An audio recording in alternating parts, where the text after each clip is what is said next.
morning and welcome to Joy News at 6.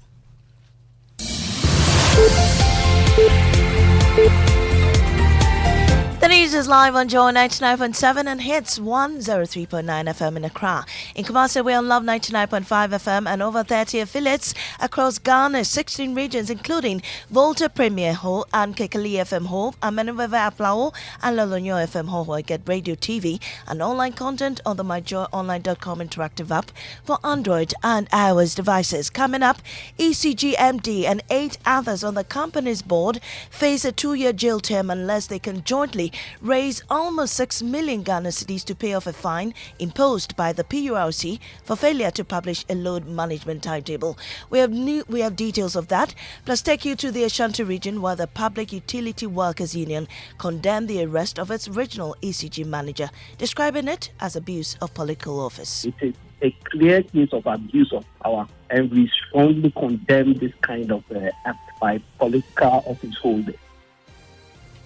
Also, Greater Accra Regional Security Council calls for cool heads as it awaits investigation and from the Tema Metropolitan Security Council to take steps on the clash in Tema Newtown over the weekend. But we still appeal to all power parties to allow patience. I know the Metropolitan Security Council will meet and the outcome will be known, and thereafter we'll know what to do. In business, National Petroleum Authority rolls out controversial benchmarks for pricing of petroleum products. From today, petrol expected to be sold above 13 cedis a litre and 13 cedis 7 pesos for diesel. More on the Joy Business Report. These and more with me, Mami Sinyamicha Thompson. Stay for details.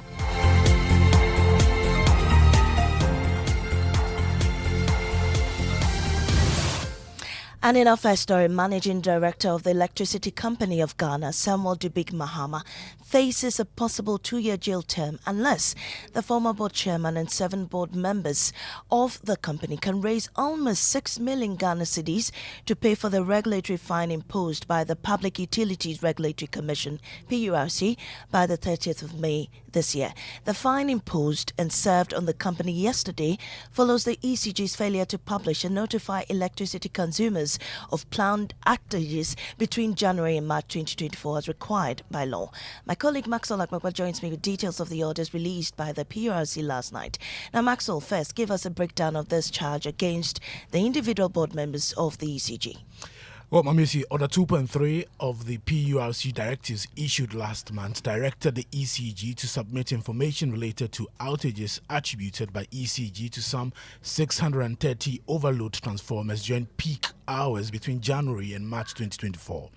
There are 6 sub-directives under 2.3, one of which is a request for the submission of a load management timetable corresponding with the timelines and duration for each transformer injection. Okay. Another related to evidence of publication of that timetable. ECG failed to comply with these 2 directives. Now, a total of 4,142 outages were recorded during the period.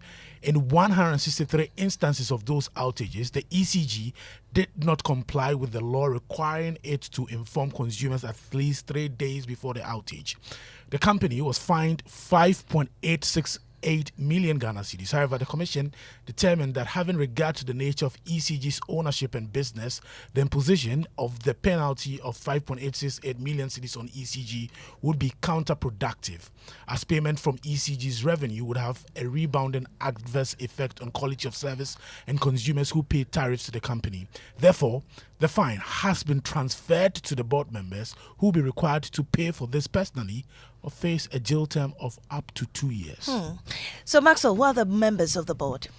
ECG has a 9-member board with Deputy Energy Minister Herbert Krapper as its chairman, but he won't be affected as his tenure falls outside the period of the regulatory orders. Okay. Kelly Gajipu, who resigned as board chairman 3 weeks ago, will be the individual who will be affected by this fine. The company's MD, Samuel Dubik Mahama, has been on the board. Majority Chief Whip Frank Anodompre and 6 other individuals are all there and would have to cough up this fine. Thank you, Maxwell. We're still on ACG. The Public Utility Workers Union, PUWU, has condemned the arrest of the Ashanti Regional Manager of ACG. Mark Riafi became a subject of police investigations after disconnecting the Kumasi Technical University over a 1.2 million cedi debt. Details gathered by Joy News indicates that the Ashanti Regional Police invited Mr. Riafi on Friday on the orders of the Regional Minister. Reacting to the development, General Secretary of the PUWC, Michael Nyantichi, has described the arrest as unacceptable. We feel that this is very unacceptable. This is somebody, a public servant, doing his official work. For a political authority, a whole regional minister, to take such an action against a public servant who is doing his legitimate job, it is a clear case of abuse of power. Well, the arrest has sparked some agitations among workers in the Ashanti region who are threatening an industrial action. But Michael Nyantichi says they are putting measures in place to avert the threat. We've been trying to calm our members down. We don't want this situation to escalate into any tension. So we want to put out a statement and draw the attention, especially of those who are wielding political power, that they need to be circumspect in the way they carry out their work. And HEDPO General Secretary Michael Nyantichi. Still on the utility front, the Ghana Water Company has set a May ending deadline for all debtors to pay their bills. The company released a press statement on the matter. And once again, Maxwell Agbagba joins me with details of this. Maxwell, what's more? Well, the GWCL says it has over the past years observed a concerning trend of debt accumulation by some customers, posing significant financial strain on the company's operations. It says despite various efforts to address the issue through revenue mobilization exercises such as Operation Pay or Get Disconnected campaign announcements, advertisements, payment reminders, and flexible payment plans, the problem still persists, and that they say is having a negative impact on their business. Now, the Ghana Water Company has therefore decided to, from henceforth, publish the names of individuals, companies, and other entities that refuse to pay their debts after May 31, 2024.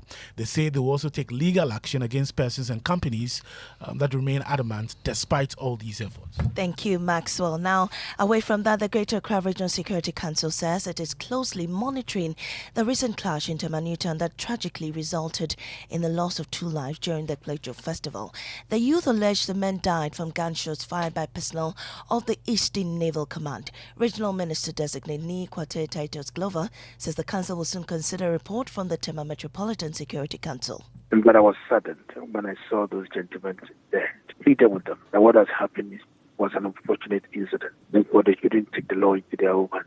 But we still appeal to all parties to allow patience. This morning, I know the Metropolitan Security Council will meet and the outcome will be known, and thereafter we'll know what to do. So, as the Minister designated for Greater Accra, we haven't met. Well, the police and the Ghana Armed Forces have initiated separate investigations into the incident, with Parliament's Defence Committee also committing to an independent probe.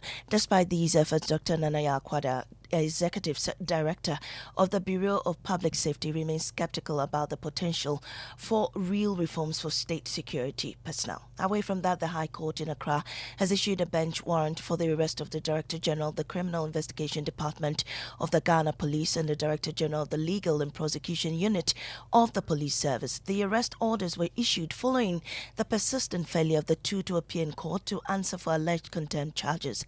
Head of our Legal Affairs Desk, Richard Kojunyako, has more. The court's decision came in response to an application filed by Sherwood Global Outreach, an entity that's seeking an order for the respondent to release a vehicle they had impounded with registration number GN 2925-20 to the applicant. Despite the court's orders, the respondent repeatedly failed to appear before the court, leading to the issuance of the bench warrant. Well, amidst the vibrant business ongoing, the Tudu market, the streets are strewn with rubbish. As plastic bags and wrappers dance like confetti in the market, it is clear that Tudu market's hygiene is a cause for concern. There's more in this report. The Tudu market is abuzz with activity. Traders are alert as hawks, seeking to divert shoppers' attention to their wares. In the midst of all the chaos, laced on every corner and in front of the stalls, is the rubbish walk of fame. Bags of filth littered everywhere on the major street. It is the junkies that spill the rubbish on the streets. Those junkies are responsible. The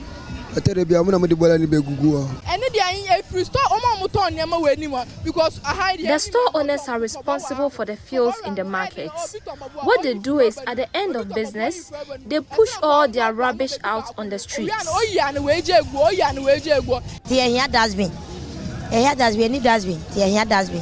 We need dustbins here to take the rubbish. If there was a bigger container collecting all the rubbish, there won't be this much filth.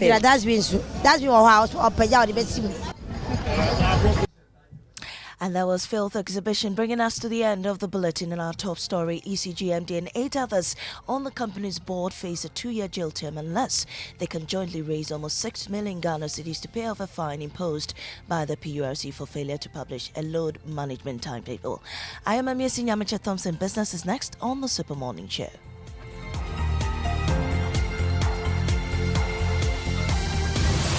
You know, your Papa see that? And it's rickety car. Hey, Papa! Bobo, so how your engine now? It is half man, half amazing. Thanks to Quartz and you can feel better energy. Can't touch this. Actually, guys, so Sancho's engine just died like that? Yes, so somebody managed to convince him that there is a better engine oil than Quartz, and he switched. Sancho Panzapa. Now, which engine oil can be better than Quartz? No other, my guy. Quartz with its age-resistant technology, it keeps your engine younger for longer. Now you know. Have you guys seen the new bottle design? It's superb. Quartz 9000 from Total Energies there improves fuel efficiency. Why do you think Mr. Mane and Logoso have taken the Quartz Nation Movement World Cup like that? Sorry, Chairman Omani. Chairman. Hey, Chairman! Quartz. Keep your engine younger for longer. No matter your water needs, Syntex has it all. Syntex tank was first to introduce double layer tank, and now you can have as many layers as you want. Syntex tank was first to introduce white inner layer tanks in Ghana, and now introduces the customer specs order, which will let you order any color and size you want. Syntex tanks gives you the biggest warranty of 7 years, which no other tank gives you. So whatever your water consumption, size of project, or demand, choose Syntex tank. Syntex tank, stress-free. Syntex tank, reliable. Syntex tank, maximum guarantee. Call 0244 335 168, Kumasi 0505 555 666, or visit syntexgh.com. Syntex tank, a strong, a tough. Ebusiafo, welcome. I want to greet Uncle James in Germany. Since I was a child, you have promised me a trip abroad, sir. To date, my passport is still a virgin po. And then to you, baby, for that bombastic broken heart. Hey, I want you to know that latest by June, dear, I would have won big in the Ideal Yonkopa promo. Win up to 600,000 Ghana cedis in cash. Another amazing prizes up for grabs with Ideal Yonkopa promo. Just peel, text, and you could win big. This advert is FDA approved. Hello? Yo, bro! SG Ghana has done it again. Low interest rates on loans this year too. Yatisubium. Charlie, I did throw inside. Let me call you back. Call SG Ghana rather. Collect loan and buy car, my guy. Low, very low interest rates on loans this year too. It's difficult to keep good news to yourself, especially when it can transform your life and those close to you. SG Ghana went low on interest rates last year, and this year we are even lower. Yes, Yatisubium. Get the money you need to turn your dreams into a reality. Visit any SG Ghana branch near you and speak to our dedicated staff about the amazing Yatisubium loans today. You can also call 0302-214-314 for more details. Ocho, it's 3 a.m. What now? Yatisubium. Okay, bye. Societe Generale Ghana. The future is you. Bafu Disco. Hey, good morning, Kojo. Great Good to see you. Good morning to you. You look good. Oh, thank you. Thank you. It looks like the coat of many colors. Yes, this is a very bold new design by a label called Cacao. You know, this year I want to really promote Ghanaian clothing, Ghanaian fashion. And Cacao is a very interesting brand. You know, have you heard of chocolate clothing? No. Very popular among those who like high-end Ghanaian clothes. Oh, wow. All the celebrities who come to Ghana, you know, from T.I. to Steve Harvey to Idris Elba, they all wear chocolate. Oh. And this is like a subsidiary brand from chocolate. This is the high street one for the masses like you and me. Yes. How do you spell cacao? Cacao, C-A-C-A-O. And it's Portuguese for cocoa. Okay. Which is the source of chocolate. Oh, okay. You see what they've done there? Yeah, nice. Really nice. Thank you. Thank you very much. Is that where we can see what you're wearing? Oh, well, you guys can go live and watch it. You know, later on during the news review, you can check it out. We're live now. Hello everyone. Yeah, you like it? You like it? Look them up on social media. All right. Now, anyway, today on the Super Morning Show, we've got lots and lots to do. We are very interested in this new idea from the NHIA, right? Yeah. Preventive medicine. I mean, I heard you talk about it with Mama. It's so fantastic, right? If you could get a free checkup every year. Yeah. Wow. We want to really think it through, though. We know that women have better health-seeking habits than men. So free checkup is something that we know more women will take up than men. So maybe we need to also think of something that will encourage men to do preventive things. Okay, it's not only about going to the hospital. Even getting a checkup involves going to the hospital, right? Yeah. And we know that there are some men who might be resistant to the general idea of going to the hospital. Not only men, some women too, right? So we need the preventive medicine strategy to go even further than just the free health checkup, which is good. It's good. I mean, that's a great start. Yeah. But what else can we do? What else can we do? Yeah. And how do we do that? Yeah. Very interested in that conversation today. Yeah. Also, this LPG business. Oh, what was that? I mean, there's also a study that says that more people are using, let's say, charcoal than LPG because it's expensive, and so if you are taxing LPG, people can afford.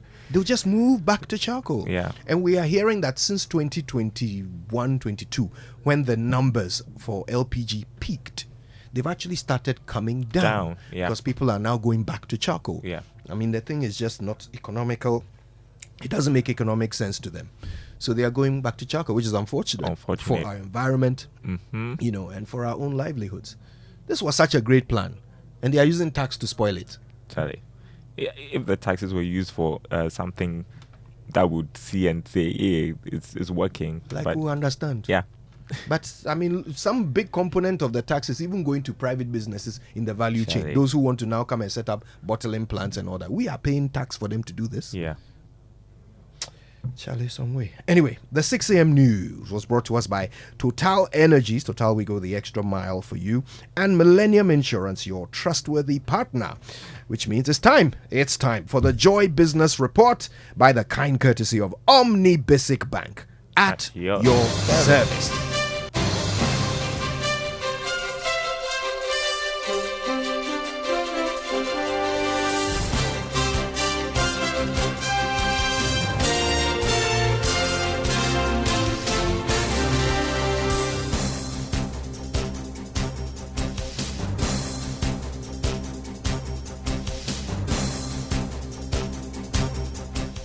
All right, thanks for tuning in. Time for the Joy Business Report. Coming up this morning, National Petroleum Authority rolls out controversial benchmarks for pricing of petroleum products. Beginning today, petrol expected to be sold above 13 cedis a litre and 13 cedis 7 pesos for diesel. Also coming up, government targets reaching fresh deal with all Eurobond holders before end of this month after setbacks with some commercial creditors in restructuring $13 billion debt.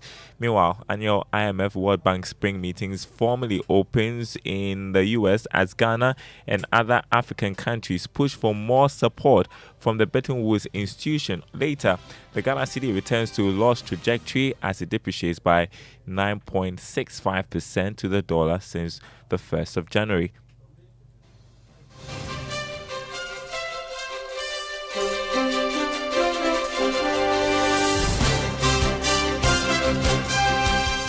Lots to cover this morning. Thanks for joining us, everyone. Hello to our friends listening from Koforidie on KTU Radio. First up, pricing of petroleum products will be set by a new form of guidelines from the National Petroleum Authority beginning today, April 16. This will include a benchmark for pricing. Here's more in this Business Desk report. Based on a circular sent to the various players in the industry on April 12 of this month and seen by Joy Business, a litre of petrol should not be sold below 13 Ghana cedis 2 pesos by any of the oil marketing companies and petroleum service providers. Diesel, on the other hand, will have a price floor of 13 Ghana cedis 7 pesos.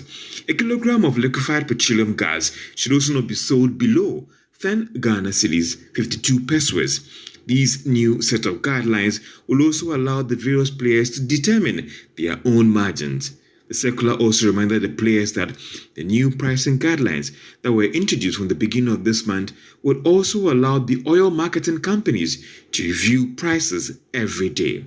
The National Petroleum Authority insists this new price floor is needed for the industry to help deal with pricing the cotton.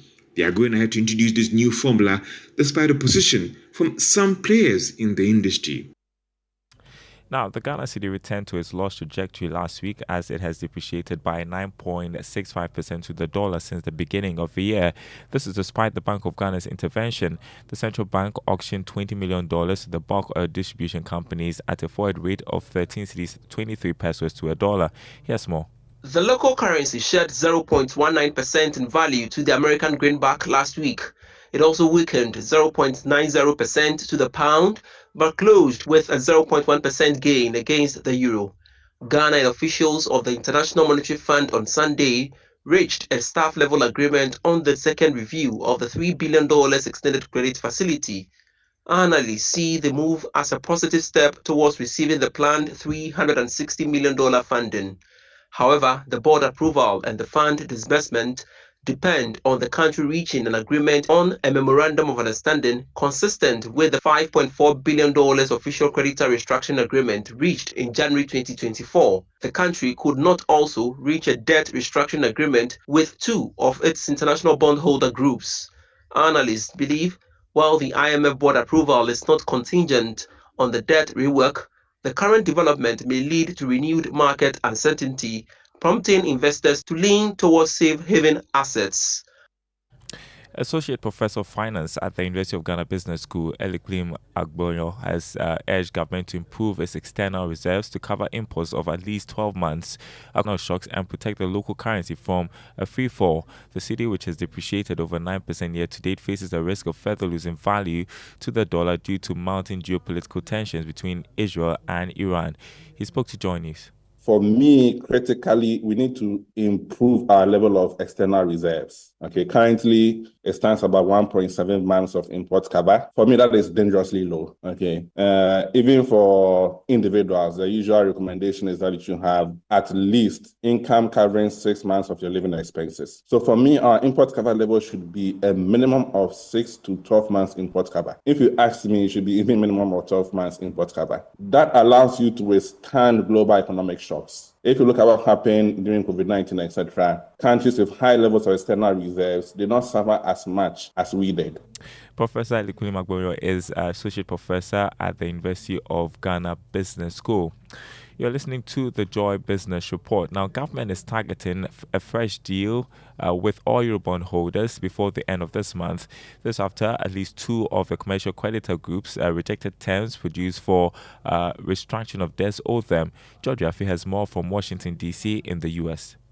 Joy Business understands that government is hoping to use the annual World Bank IMF meetings, which was formally opened in Washington, D.C., USA, to reach out to the representatives of these commercial creditors on the new terms proposed. However, whatever deal that will be reached may be classified as an agreement in principle and not the final one that should lead to the signing of a memorandum of understanding with these creditors. Sources close to government have indicated that based on the significant progress that it has made with most of the bondholders, especially the international creditors, reworking the terms for some of these Euro bondholders might not be a challenge at all. However, the biggest challenge is that whatever new deal that Ghana reaches with these creditors should be in line with the IMF program in terms of debt sustainability and also secure the blessings from the fund. Ghana is seeking to restructure some $13 billion worth of debt owed these bondholders. Meanwhile, the annual IMF World Bank meetings has opened in Washington, D.C., USA today as Ghana and other developing countries are hoping to use these gatherings to push for more say in these institutions as well as financial support. Ghana is also expected to use these gatherings to try and reach out to other donors in terms of coming on board to support the country's economic recovery. That's George Afil with that report from Washington, D.C. in the U.S., where the IMF World Bank spring meetings are underway. Now, banking consultant Dr. Richmond Etuaine has said that the suspension of interest payment on Ghana's external loans were underestimated by government since they had dire effects on the local banks. According to him, local banks which were exposed to government's external bonds automatically suffered downgrades which affected their ability to trade internationally. Speaking to Joy Business, Dr. Etuaine said the effect of an economic bailout by the International Monetary Fund also affected the financial sector, where banks assessed foreign currencies at low interest rates. Immediately we declared that we were not going to pay external debtors in December 22. Banks that were enjoying what we called online credits from their correspondent bank, they withdrew it all. They withdrew it. So the banks could not even import on the lines previously. But immediately we declared ourselves insolvent in December 22, the lines were cut off. So the banks became stuck in international finance, international trade. So you see, we should always admit that part of the problem is from ourselves. We have created it for ourselves. If we borrowed and we went to serious economic diversification, rice production, poultry, we will not be importing rice 1.2 billion, and we will not be importing poultry $700 million. Banking consultant Dr. Richmond Etuaine. Now, Ghana is likely to record a growth in foreign revenue if it implements the tax on foreign incomes of resident Ghanaians. That's according to senior partner in charge of tax at Deloitte, George Ankuma. The country is planning to introduce a tax on foreign incomes of resident Ghanaians as a replacement for VAT on electricity. Sharing his perspective on the matter, Mr. Ankuma said disclosing those incomes is necessary and will enable the state to issue appropriate taxes to increase the country's revenue. If there should be any impact on foreign exchange, I would say it should be a positive one, because we are looking at incomes that are sourced from outside Ghana. And so if you disclose those incomes in Ghana and they are in foreign currency because the source is out of Ghana, and you are supposed to pay any taxes in Ghana, it means you are going to remit those taxes in Ghana or coming in that foreign currency, unless you decide that because you have enough Ghana cedis and so you want to pay those taxes in Ghana with Ghana cedis. Those benefits that will come in terms of foreign exchange would be that you are bringing in the foreign income for tax purposes. George Ankuma, senior partner in charge of tax at Deloitte. Now, Zonda Tech Ghana Limited has officially launched the latest addition to its fleet of equipment and cars to the Ghanaian market, dubbed Shantue. According to the managing director, Yang, the company is poised to support Ghana's quest to fight unemployment. Therefore, it will continue to assemble its equipment in Ghana and train more youth to acquire skills. She was speaking at the unveiling of the new trucks. It is only Shantue we can bring the bulldozers like D7, the SD22, SD32, and DH46. All these bulldozers no other Chinese brands have. Only Shantue has, because our government has invested hugely in the development of the machineries. You heard Yang, managing director of Zonda Tech Ghana Limited. Next to investor eye, and you must immediately stop engaging an investment company the moment you suspect the company of fraud. Listen to head of technical, ICT, and digital forensic at the Economic and Organized Crime Office, Amankwata.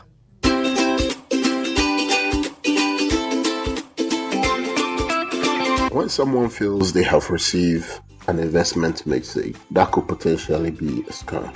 There are several steps they can take to protect themselves. 1. Do not respond to the message. Avoid engaging with the sender or providing any personal or financial information. 2. Research about the sender. Look up for the company or individual who sent you the online message. Check for any negative review or report of scam associated with their name. 3.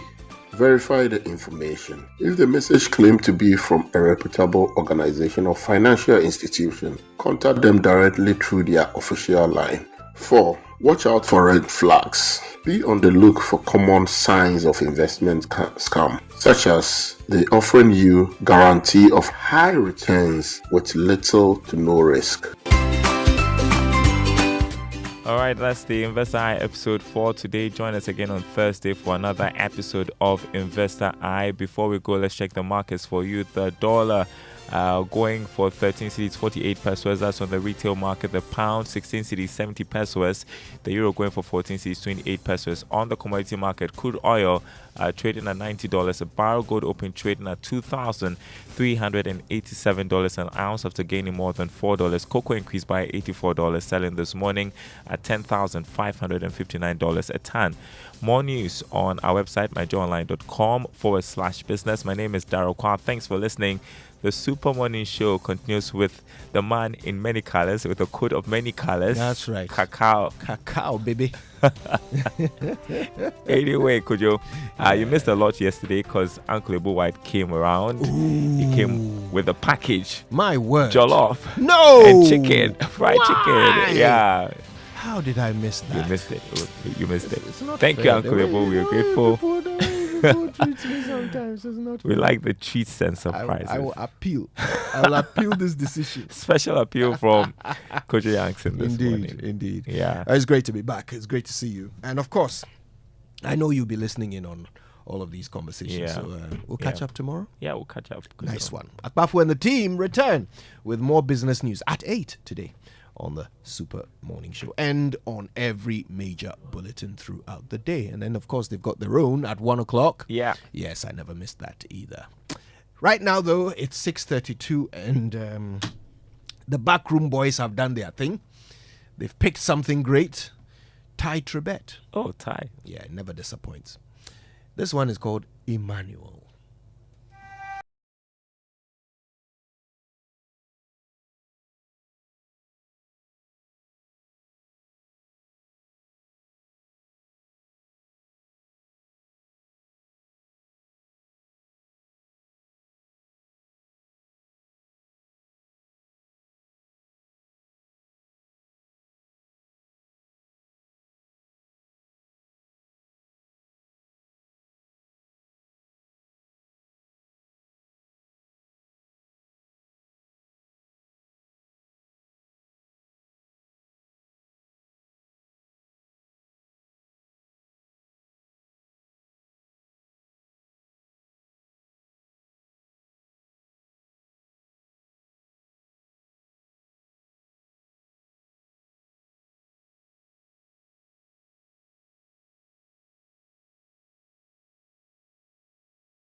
Fantastic, actually. It's nice to see you.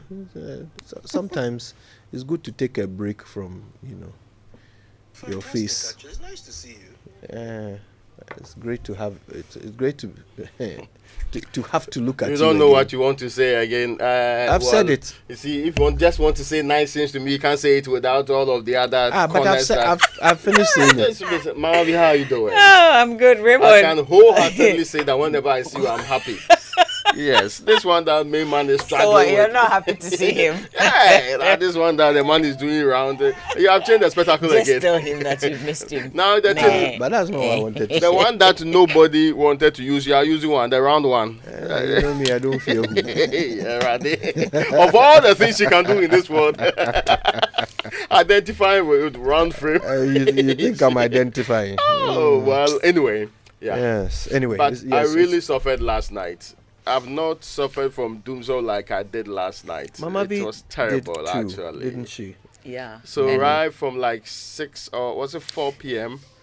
I thought maybe if I survive it like by midnight, I mean, no. So you went off in the morning? Yes, I'm told. So, but because I was here, I didn't know much about it. When I got home, then and I don't know. The weather is also extremely hot. But yesterday, it was super hot, and every 10 minutes, my eyes are wide open. Not sure what I'm doing again. As of 3:30, I'm not sure I had 30 minutes of sleep. Oh no, it was bad. And when I was leaving the house, there was still no power. Yeah. So yesterday's blackout also affected my area, and we went off on Sunday. Oh, okay. So Sunday we slept without power. And it came back on around 11, I'm told, yesterday. And then when I got home yesterday, we went off again around 6 something. And it stayed off all night. All night. And throughout Hacho. So I'm getting reports. Was it yesterday? Hacho Pokwasi, yeah. Was it yesterday that, I was saying here that, for nowadays, the power has been very stable. So you are the one who jinxed it. Because my lights went off yesterday as well. During the day, I was at home. And after a couple of hours of sweating, I decided, look, life is too short. So I just got into my car and went somewhere else, so I wouldn't have to, just slow roast in my own juices. But you see, the thing is, every time the lights go off, I make a phone call. I speak to someone at ECG and I ask them, is this a fault or is this load shedding?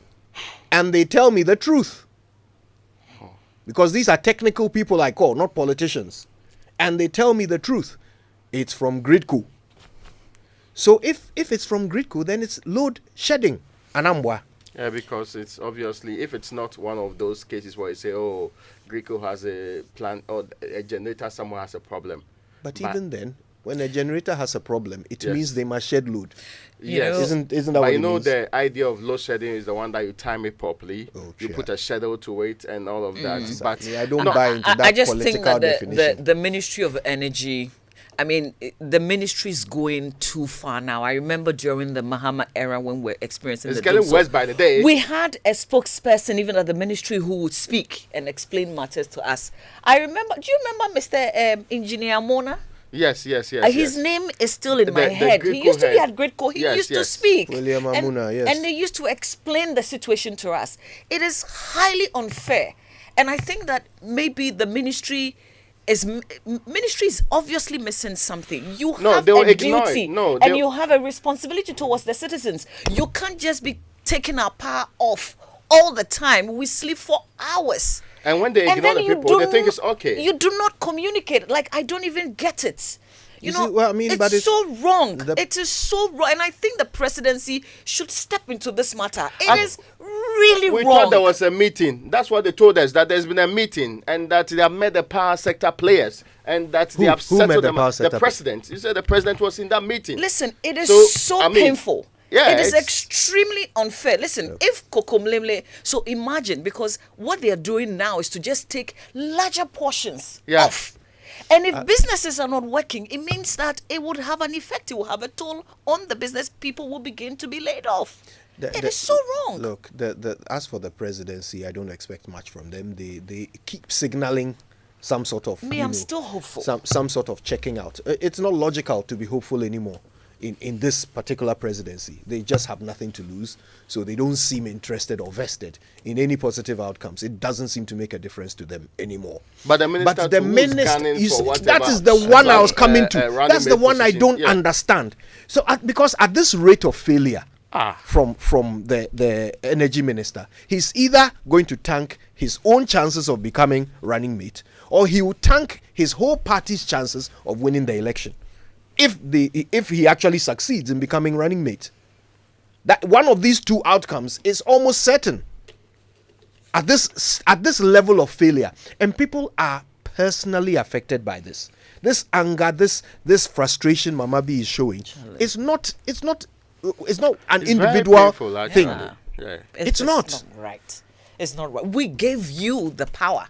You're there for the people, and you're not communicating. Listen, even if you have a challenge, which we all know you do, you must have some sort of timelines and tell Ghanaians, by July or something, what we're going through.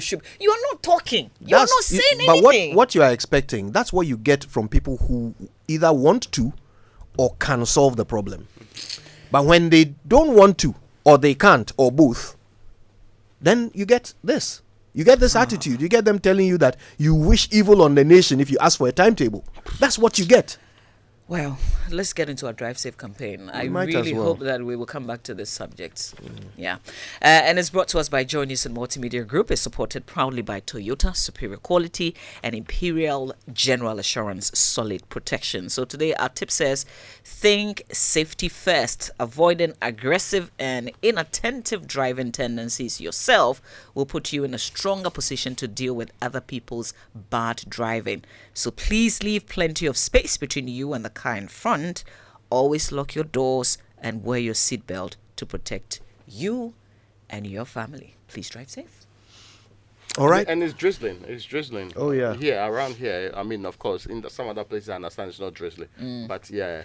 So Domain itself is not. But when you get to Tesano and all the other areas, so you should drive safe anyway. Now, let's learn how to say it right. And it's brought to you by Kingdom Books. At Kingdom, quality and affordability are their hallmarks. And Societe Generale Bangana, the future is you. Something must be done. You say either, I say either. The National Health Insurance Scheme has a bold new plan to focus on preventive medicine. The plan is to prevent so many of the illnesses we currently spend a fortune treating. Oh, I know you heard that, didn't you? You heard me say currently. CURRENTLY. Currently, not currently. The source word here is current, not current. Current, belonging to the present, being done or applied now. It can also mean a body of water or air moving in a definite direction. The word current originates from the Latin word currere, which means to run or move quickly. That explains its modern application as a descriptor for things that are up to date or keeping up with trends. So it's current, not current. And now you can stay current with the correct pronunciation.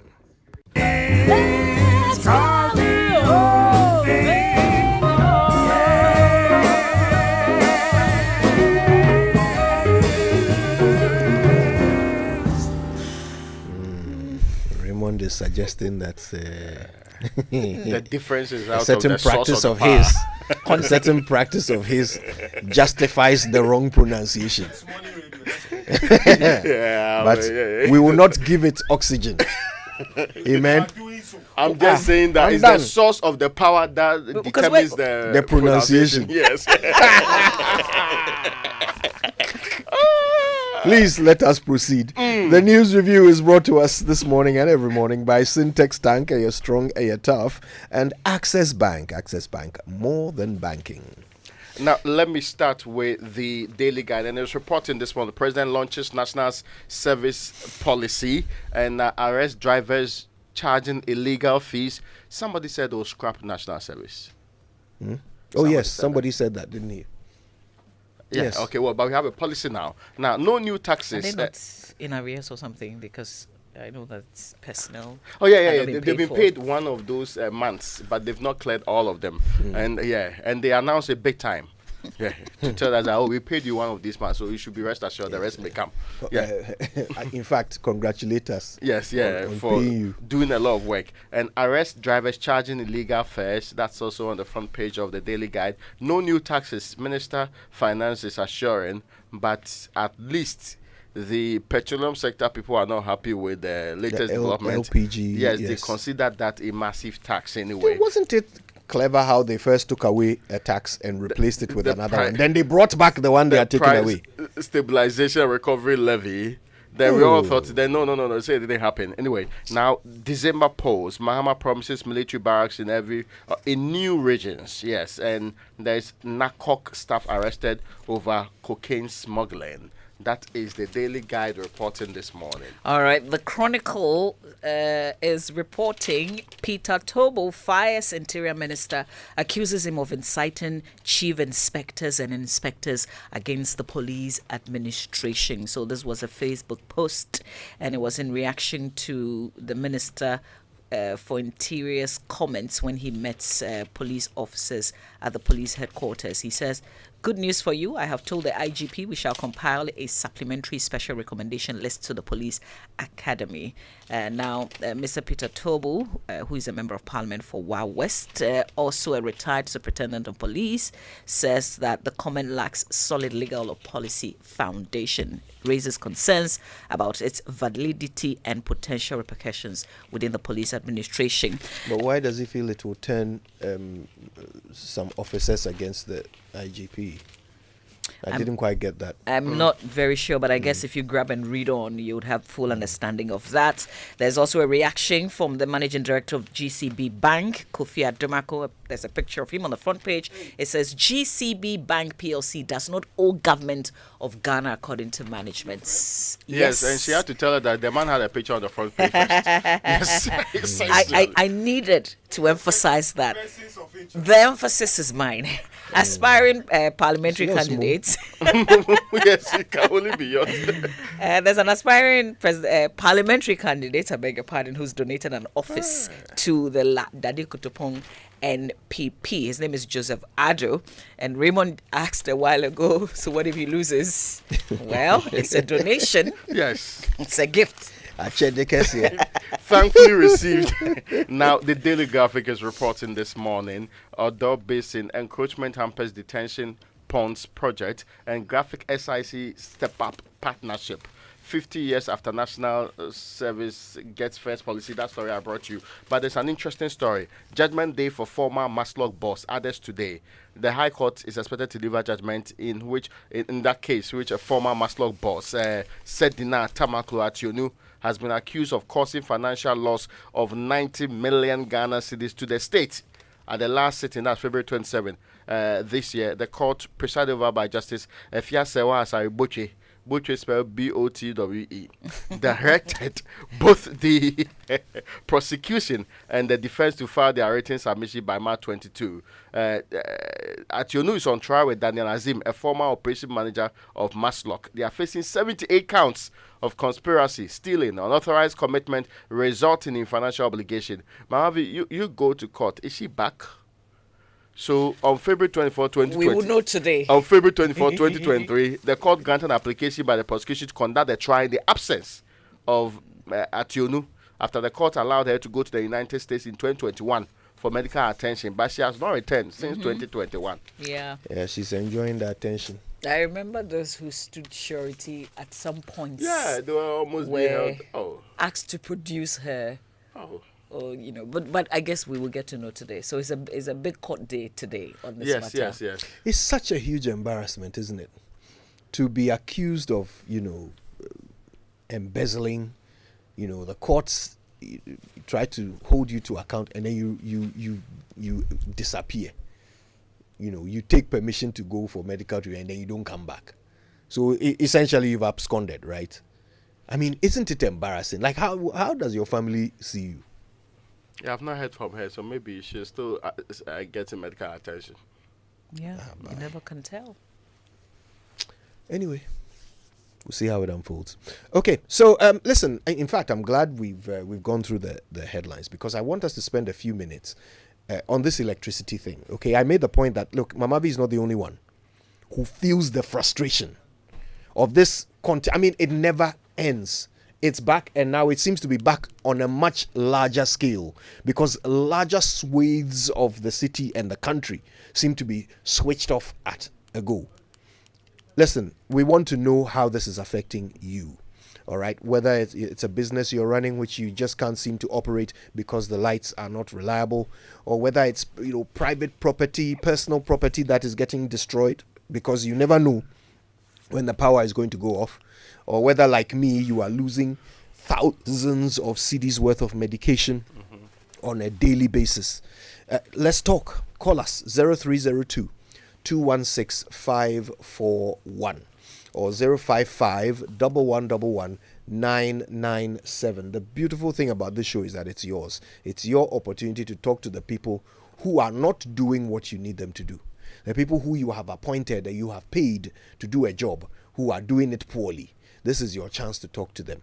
The people who, after failing you, are coming back to you for your vote. This is your chance to tell them, even before they come and darken your doorstep, how you feel about the way they have executed or failed to execute their mandate so far. So call us, okay? The power cuts are back.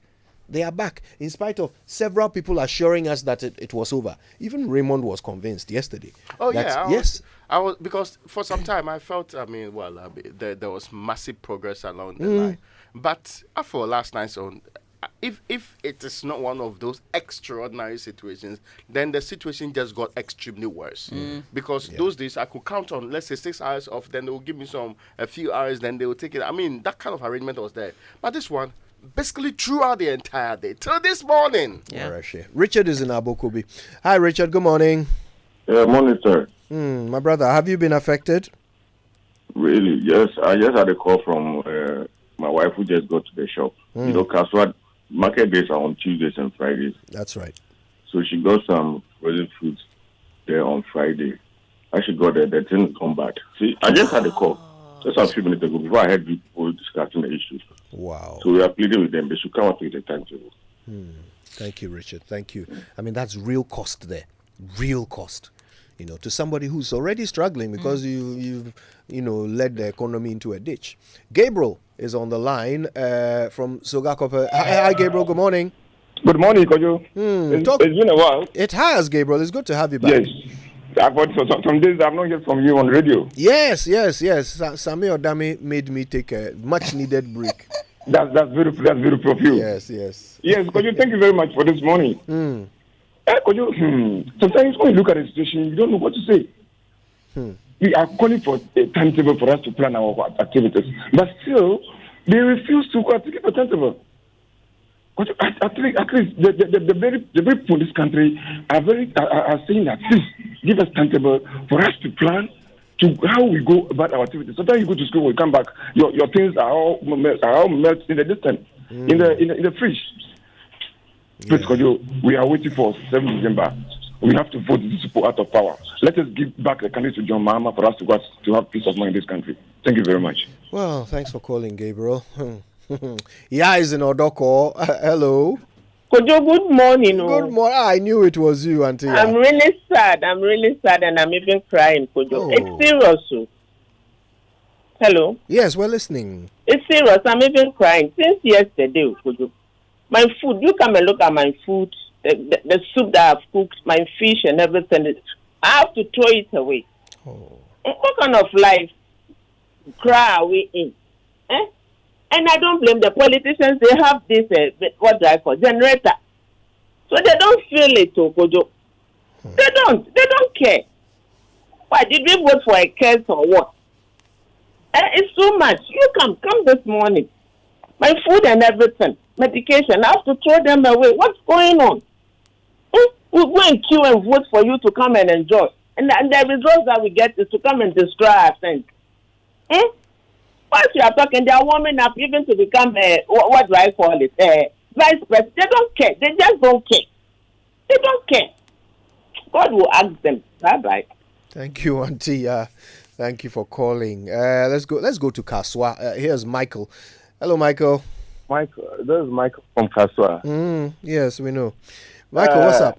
So, Joe, public servants pay 2,800 kids for diabetes. My insulin gets called. My vegetable gets called because I need healthy. Yeah. How is that possible? Kojo, why is that? I know how you feel. Insulin say, and the vegetables you need to eat to get the persistent protein, and also say,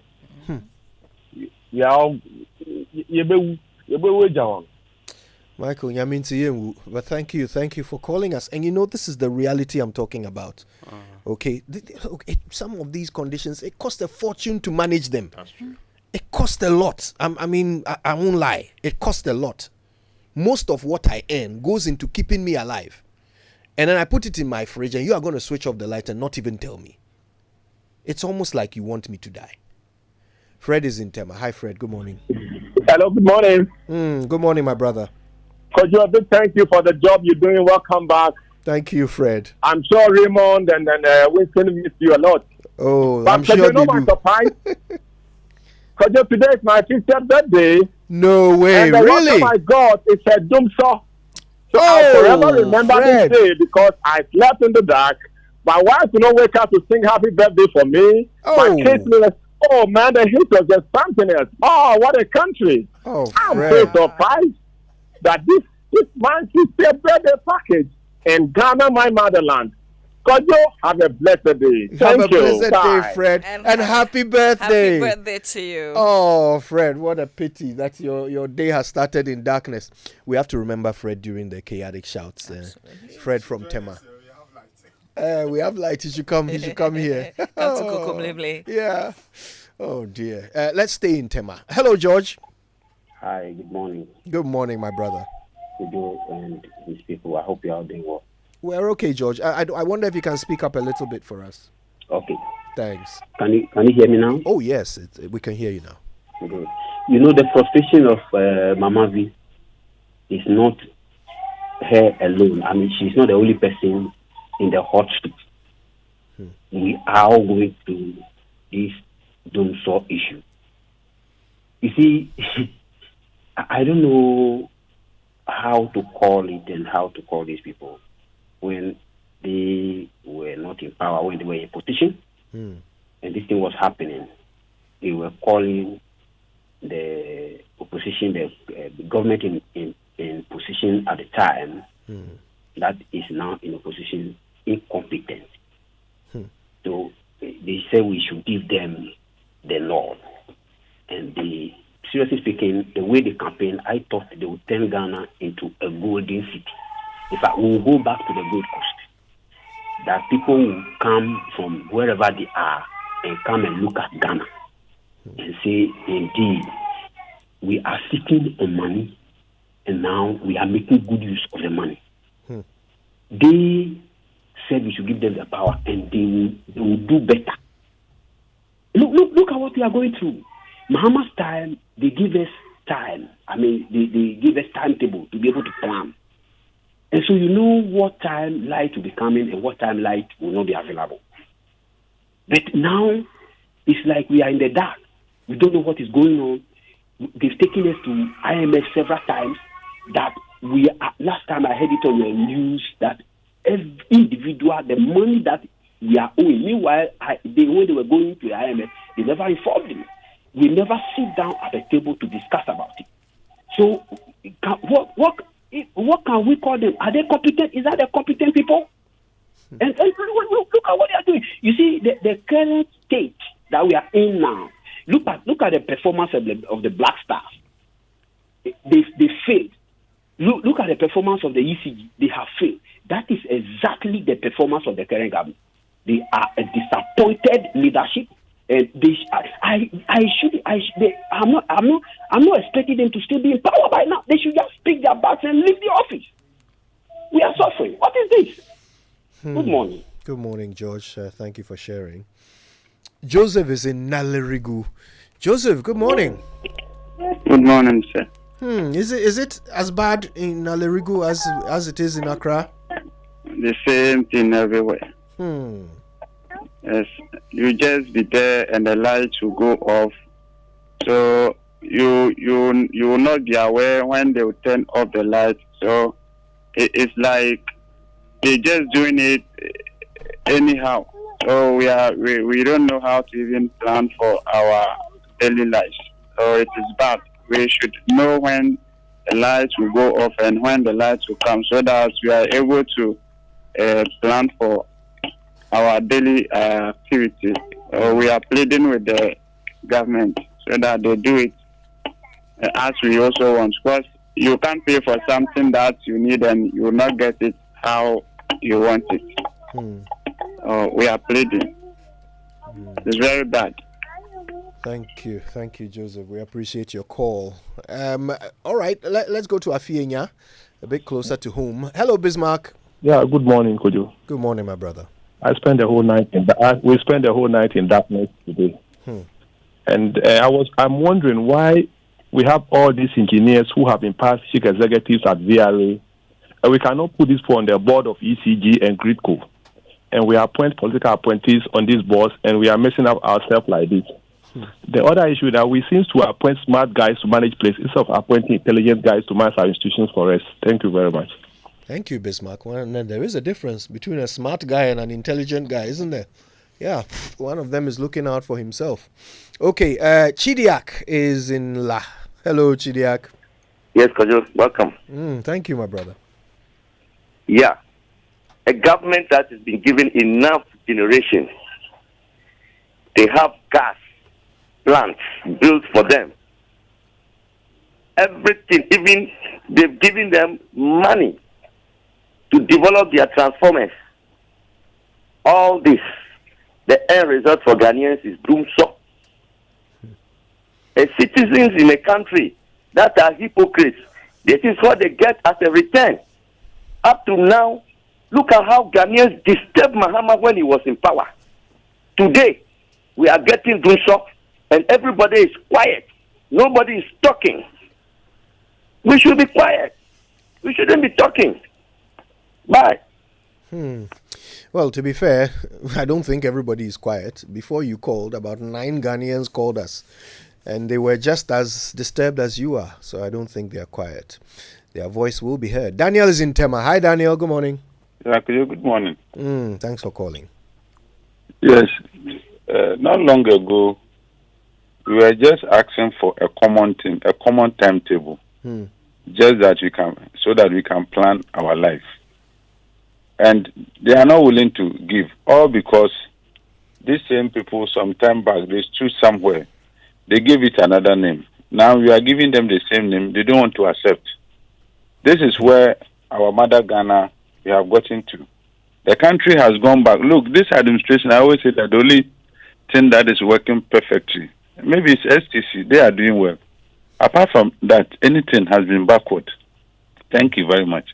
Thank you, Daniel. George is in Adenta. Hi, George. Good morning, Kojo. Good morning, George. Great job, Kojo. Thank you. God bless. Kojo, it's greed, though. It's greed. Not too greedy. Kojo, may I ask this, please, so that I'll ask a follow-up question. What's the problem?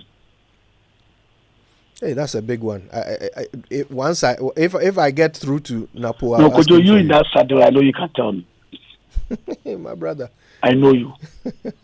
What's the problem with ECG? So that I'll give you a follow-up comment, please. This is a question for those who are running it. But go ahead and make your point. Kojo. Yes, sir. Who is incompetent now? Yes, we didn't have the power. Someone brought generators and whatever, and Mary whatever. And you claim the power is too much. It's too much. The power Mama brought was too much. So now what's the problem? Is it fault? It's a problem of buying gas or fuel. What is the problem? That's why I put that first question to you. Who is incompetent? You know what? I have a daughter who is in the 3rd year in the university. He has never spoken about politics before. They off the light and managed to get ECG contact line online. And she called. You know what she told me? Daddy, don't vote for this party. Don't vote for them. They are wicked. I'm telling you, she has never spoken about politics before. Have a good morning. Have a good one, George. And maybe we can take one more call. Kwame, how are you? I'm good. How are you too, Kojo? I'm all right too. So you're at University of Ghana? Yes, University of Ghana. Please, today, as for today, you should give us the space to vent out our frustration. So just give us an hour for callers to express themselves, okay? We'll do our best, Kwame. Yeah, so the energy minister, what did he tell us? He said we should come up with our own timetable. If you have an energy minister who has links with the Municipal Palace, got free opportunity to go to medical school, got appointment to become Minister for Energy. This is the nonsense he is going to give us. Horrible people. Good morning. Good morning, Kwame.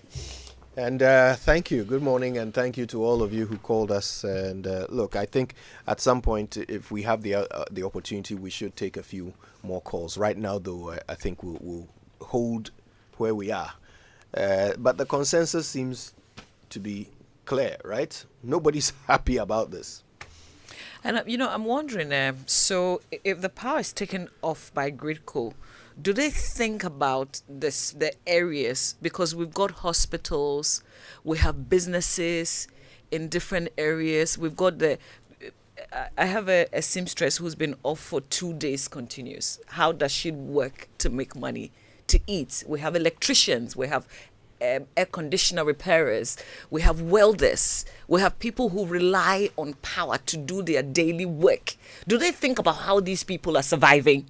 If you didn't work yesterday, you're not working today, how do you survive? That's not right. We put consumer protection role in the hands of the PURC. So essentially, we would have expected them to be more vociferous in pushing for what will be in the interest of the people. But they are behaving just like the energy ministry, fighting useless battles and engaging in things almost as if it's diversionary. But today, there's no reason where players in that party cannot sit down. The same way they claim they sat down and said, we are pumping the more money, and so the problem will be resolved soon. To tell us that, okay, this is a schedule. Because now we all admit and we know where the problem is. We all know it's not some transformers, more old transformer that's causing the problem. So at some point, it is only when you disrespect the people that you keep this ongoing, and you don't care about the impact on the lives of the people. And yet, the only reason why you are brought into power or made minister, as in Matthew Pokupempe, is to make the lives of the people easier and better. You see, this government doesn't seem to be able to read the room. It's either they can't read the room or they genuinely don't care anymore. It's one of these two. Okay? Because look, if you can read the room, you realize that the time for saving face on this doomsday thing has passed. Yeah. Like, you can't save face anymore. That one is done. At this point, have come to even appreciate it. They are not even fighting you over this. At this point, the only way you will be compared to your predecessors is whether or not you give a timetable.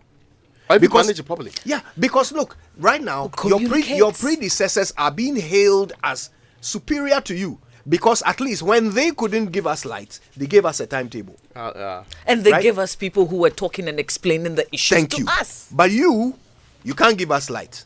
You can't give us explanation. You can't give us timetable. So what can you do? Meanwhile, you called someone else incompetent, just like these callers have pointed out. What a pity that the person you called incompetent is now seen as better than you. I mean, how do you perform so poorly that the people you judged comprehensively as being incompetent, for which reason you were given a job, those people are now seen as better than you? And what does it mean for Ghanaians?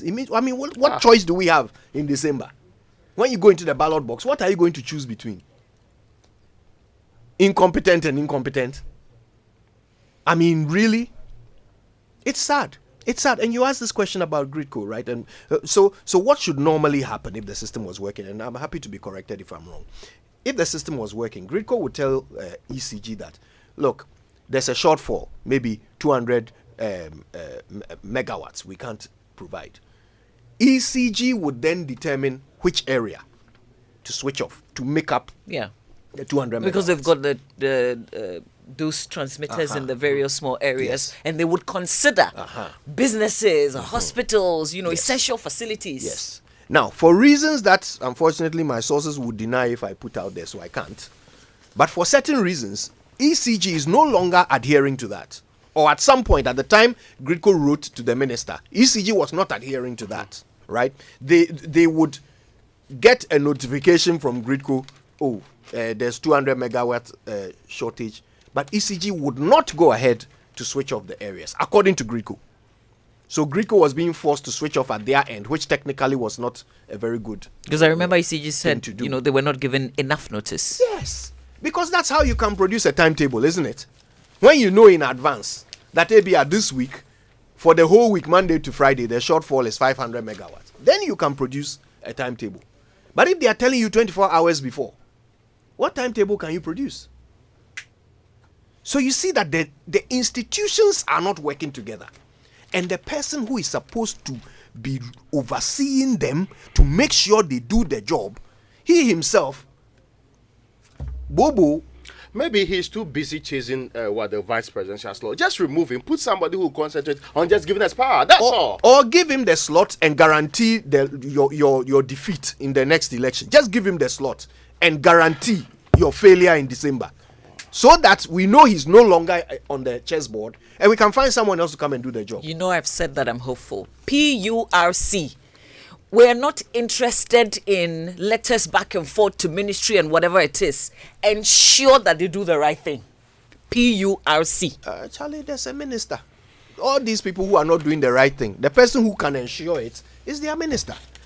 Listen, the online review would have been brought to us by Zenith Bank in your best interest, and G&J Technical Services, celebrating 30 years of providing backup power in Ghana. But of course, the conversation took a rather serious turn there with the power conversation, so we were not able to bring you that. Or the BBC News, which is by courtesy of Fidelity Bank, believe with us, and Old Mutual, 10 years of greatness in Ghana, here for a lifetime. But this happens sometimes when we have to deal with something important, and so we change the timetable a little bit.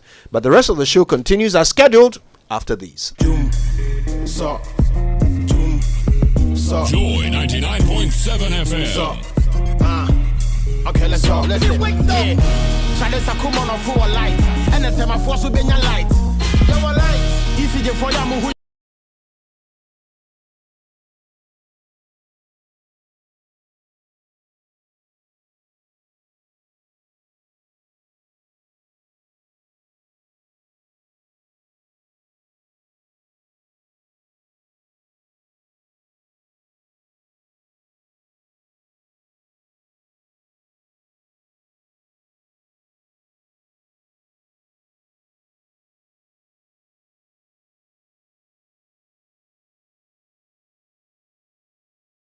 Decades, we have helped businesses connect with their trade partners all over the globe. From Ghana to Burkina Faso, Côte d'Ivoire, Benin, Togo, Senegal, China, Morocco, France, Netherlands, and many other countries. We have made it possible to bring Ghana to the world. We have brought small and medium businesses closer to their customers across the regions in Ghana with our SME support facilities. We have brought relief and smiles to the faces of families with our employee personal loans. With our cutting-edge technology and digital support, we take the burden of complex thinking off you, making life simple. That is who we are, as close as a partner. Bank of Africa. We are indeed the African bank with the global reach. Hi there. Turn up the volume. Perfect.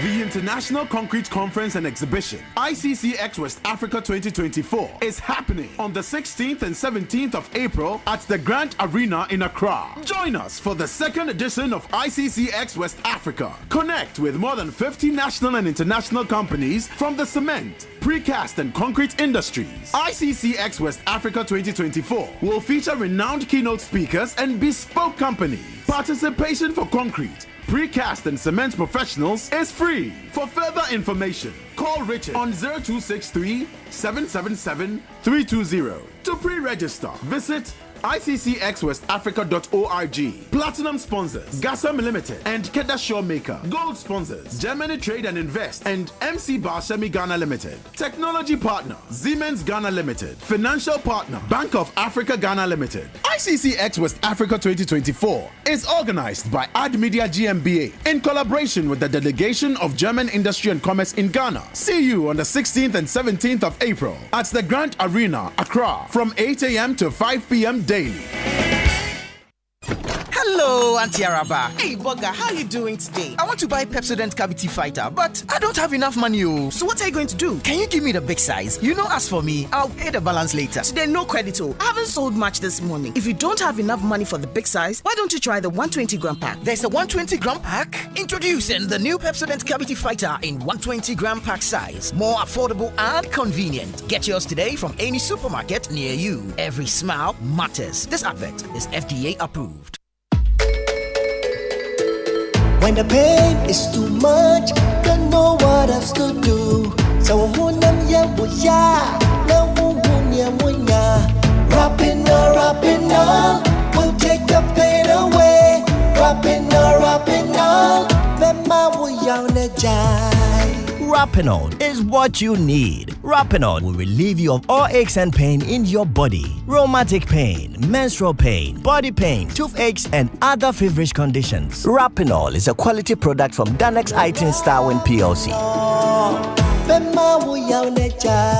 If symptoms persist after 48 hours, consult a physician. Not suitable for children below 16 years old, asthmatic, and also patients. This advert is FDA approved.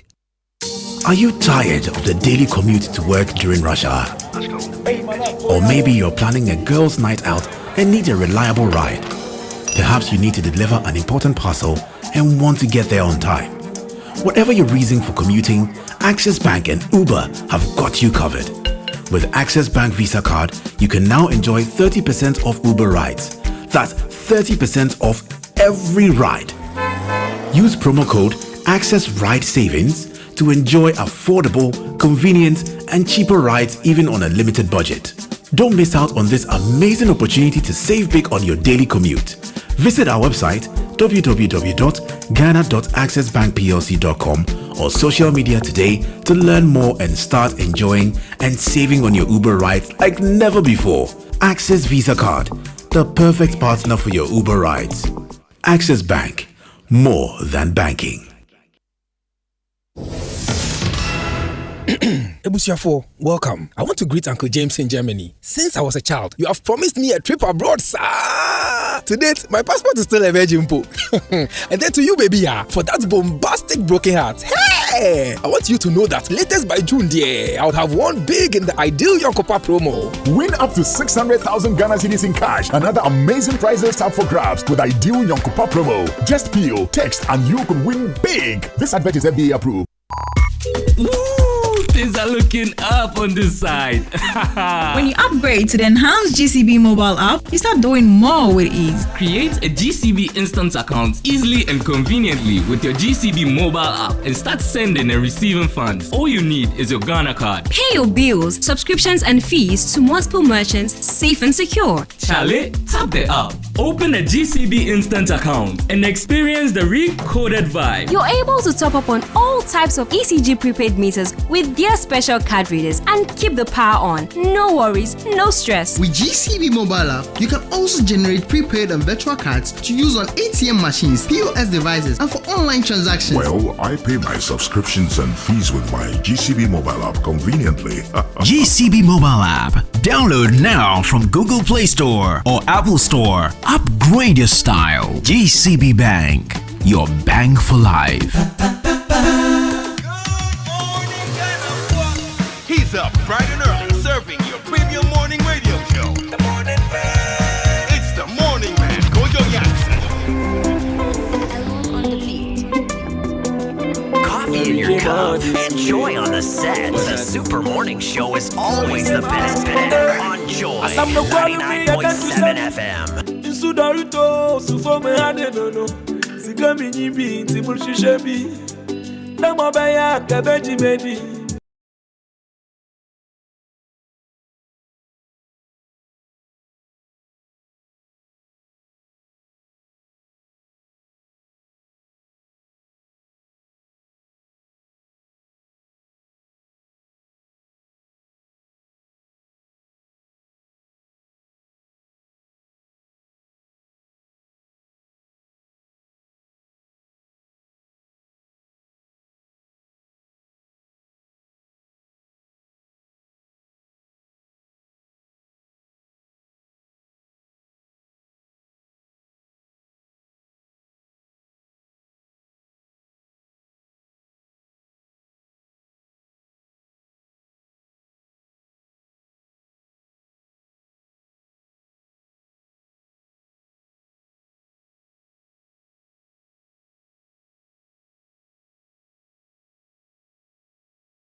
Beyond doubt, his amazing, prodigal talent. I mean, this guy is just—he's something else. He's a one in a lifetime talent. He's a kin, man. Yeah. I heard that song, the If You Come Love, for the first time. I think it was somewhere in Virginia. And for the entire journey, I didn't have internet on the phone. So it was one of those songs I've already actually downloaded. I listened to it again and again and again, and it was wonderful. It was a wonderful piece. It was one of those songs that you sing from deep within your heart. You've heard it, right? Yes. That's for my mom. Sometimes she's very late to what is currently happening, so I need to be sure. Oh yes, it's a wonderful song. I have not paid keen attention to this one because sometimes I want to relax and soak it in deeply. But mindful of the history, one can be almost certain that clearly he will deliver another masterpiece in this one. Yeah, this one, I think it was released over the weekend. Yes. It's already making waves. He's one of the musicians that does not give any regard to grandstanding, having to do other preposterous things to make names. And it was his birthday yesterday. Oh, wonderful. And I still insist, right, that even though he's showing such great talent in songwriting and singing, I still insist that he's actually the best rapper in this country. His rap is very good, actually. Very, very. Look, it's nuanced. It's nuanced in a way that no other rappers is. Anyway, one day we'll spend some time on the Kofi Kinata phenomenon. Today, there's a lot for us to do. We've got lots to talk about. Of course, we're certainly concerned about these LPG tariffs and taxes. And, two different organizations have written to the NPA asking them, what are you doing? Like, what's going on there? Okay, there's been a letter from the AOMCs, right? The Association of Oil Marketing Companies. Yes, there's also been, in fact, the first letter was from the LPG Marketing Companies Association of Ghana. Now, they actually took their time to break the thing down and just they called it as they saw it. They said this thing is bad. Yeah. Right? You had a levy, you removed it and replaced it with this what is it? How many dollars? $80 per metric ton. Yes. Tax. Then you brought the levy back. Yeah. So now further we're paying compounding the difficulties that people are already having. And to me, I break it down to this thing. LPG was 5.81 cedis per kilogram in the year 2020. As of the beginning of the year 2020, January 2020. Yeah. Which means that I have a 14.5 kg cylinder. That means that it was 84 cedis beginning of the year 2020. Now, end of year, in December 2023, it moved up to a very terrible slot that sometimes some of us do not get. 182 cedi for my 14.5 kg. From 84 cedis beginning 2020. At the end of 2023, it was 182 cedi. Yeah, more than 100% increase. Yeah, some are even quoting 232 recently. On social media, yes. Because the 182 was in December. Yes, that's what I actually bought. And you can see from the, what they call it, pricing difference. Yeah. And now it's 232. Kojo, we brought LPG for the poor. Think about it. It used to be subsidized when we introduced it. We introduced it so that Bamavi and Co will stop using the wood fuel because the wood fuel was not good for the environment. And the thinking was that this one is a better substitute. It's a cheaper substitute. And that even though it might not be like the wood fuel, it protects the environment too. Over the years, we have not only removed the subsidies, we've gone from removing subsidies to now putting excess amount of tax on it. But this one is the worst of all the taxes you can put on it. That is why I was laughable hearing the minister say that, no new taxes are coming. As if this one was sneaked in the last minute, say, this is the final set of things. But you see, we are asking people to consume. And could you check the graph? You will see that when we have increased LPG in terms of prices, consumption has gone down. Of course. It's simple economics. Yeah. But this is the same government that said that we wanted to do a higher increase in the consumption. In fact, we gave ourselves targets. That more LPG consumption. Government is running, the MPA is running those adverts, right? And there are billboards with some people on it. Telling people to consume the LPG. But nobody is stupid in this country. When they can't afford it, don't buy it. There is a cylinder investment margin and a bottling plant margin. Yeah.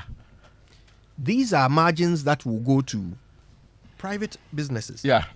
That are setting themselves up in the value chain. Yeah.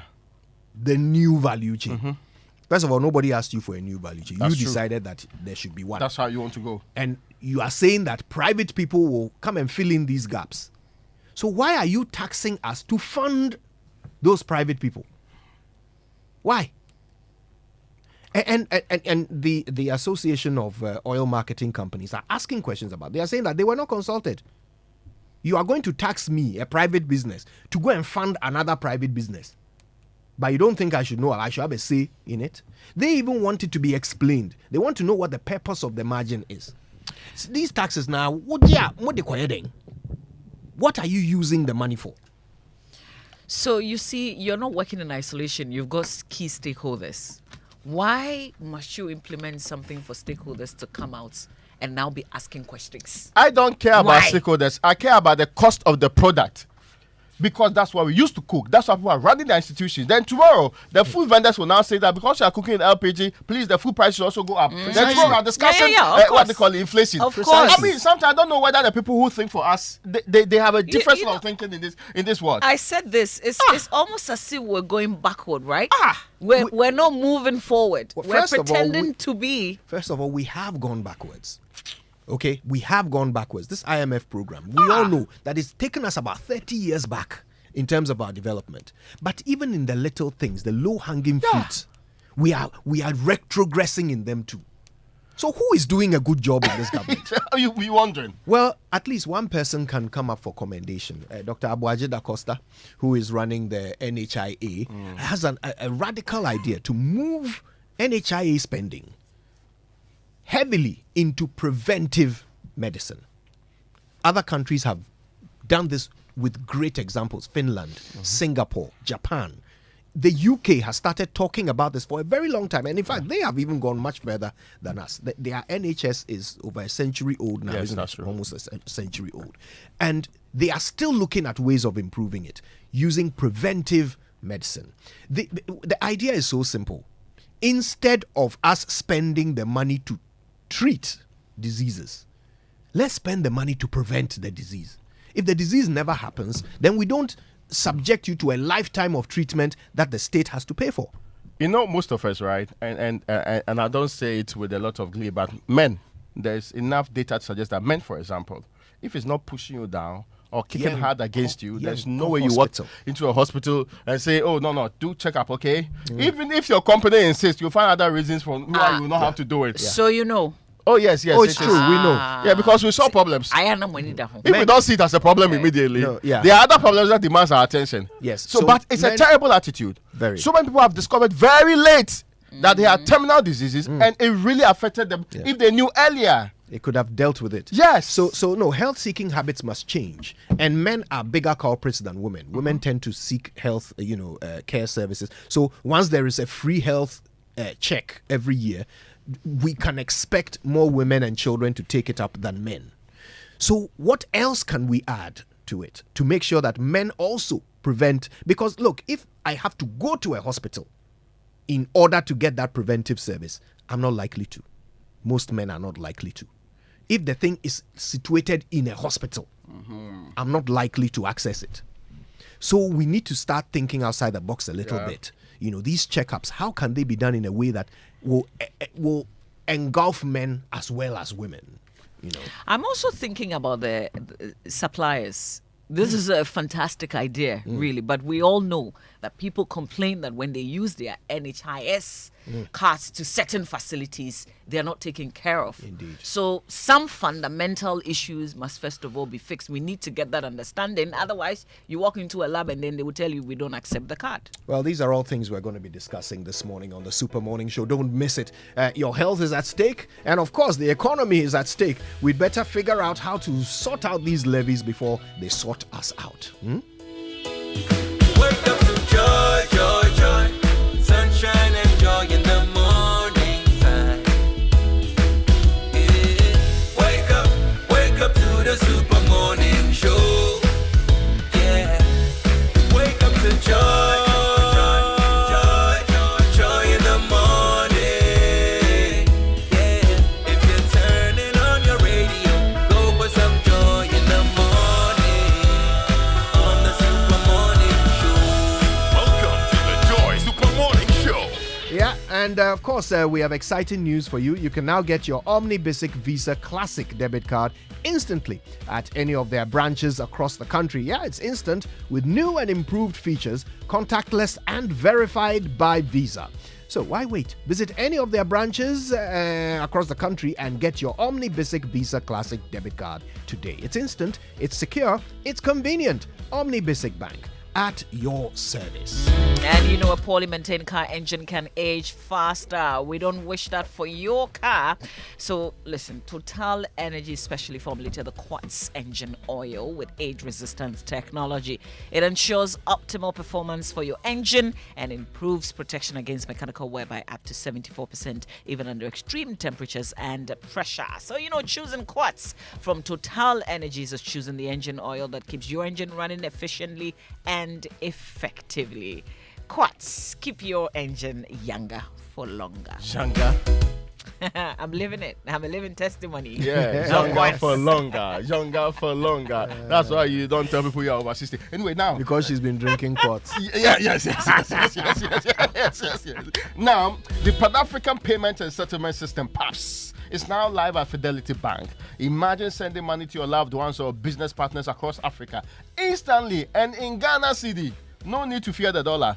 Don't wait for days for transactions to clear. No more expensive fees. Just fast, secure, and affordable payment. PAPS is here, and Fidelity Bank makes sending money through PAPS easy. And this is something we don't talk about a lot. This is revolutionary. Being able to send money in cedis to other African countries without using the dollar as any benchmark or any transfers or doing all of those other huge payments.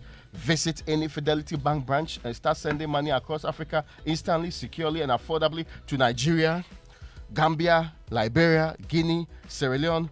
Fidelity Bank. Believe with us.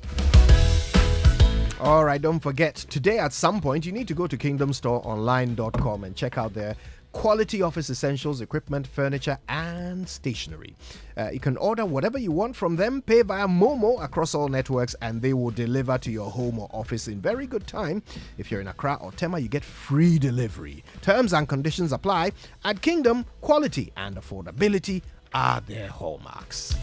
And in today's competitive business landscape, a healthy workforce is the foundation of success. That's why we've designed our corporate health plans to empower your employees and enhance your organization's performance. With Equity Health Insurance, you're not just investing in insurance, you're investing in the future of your company. Our plans are tailored to meet the unique needs of your employees, providing comprehensive coverage and incomparable benefits. Our commitment goes beyond paperwork and premiums. At Equity Health Insurance, we stay with you all the way. Call Equity Health Insurance on 0501 515 124 or 0506 607 910 and let them serve you better. Equity Health Insurance, here for you. It's difficult to keep good news to yourself, Kojo, especially when you know it can transform your life and those close to you. SG Ghana went low on interest rates last year, and we're all very excited. And this year, they have even gone lower. Yes, Yatisu Byung.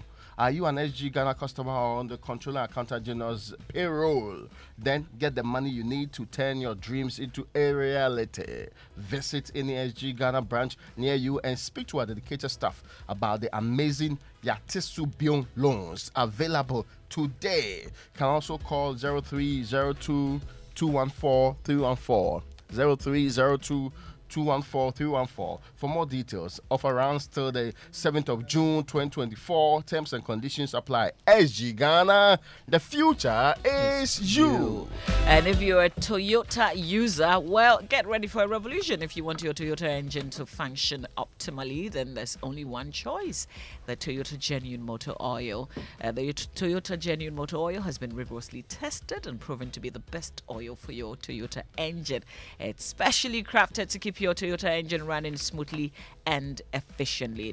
Toyota Genuine Motor Oil is available at all Toyota Ghana branches across the country. Nothing makes your engine happier than Toyota Genuine Motor Oil. For bulk purchases or distribution, contact Toyota Ghana directly on 0302 429 801. And Toyota Ghana Company Limited is proud to be associated with our Drive Safe tips here on the Super Morning Show. Toyota, superior quality.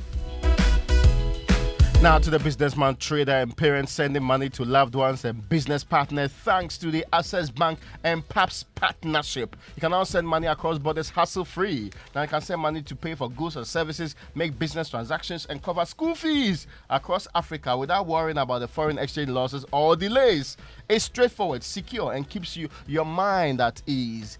Benefit from instant payments across Nigeria, Liberia, Gambia, Guinea, and Sierra Leone with zero foreign exchange hassle. When you send money in cedis, it will now be received in any other currency by the recipient. For more information, though, visit the website ghana.accessbankplc.com or call the toll-free number 0800 004400. For all your cross-border payments, visit any of our branches and PAPS it with Access Bank. Access Bank, more than banking. Far more. All right, and there's more to come on the Super Morning Show, your birthdays, and of course, Fen Twizzle and the team have all the headlines from the world of sports. Stay tuned, it's all coming up.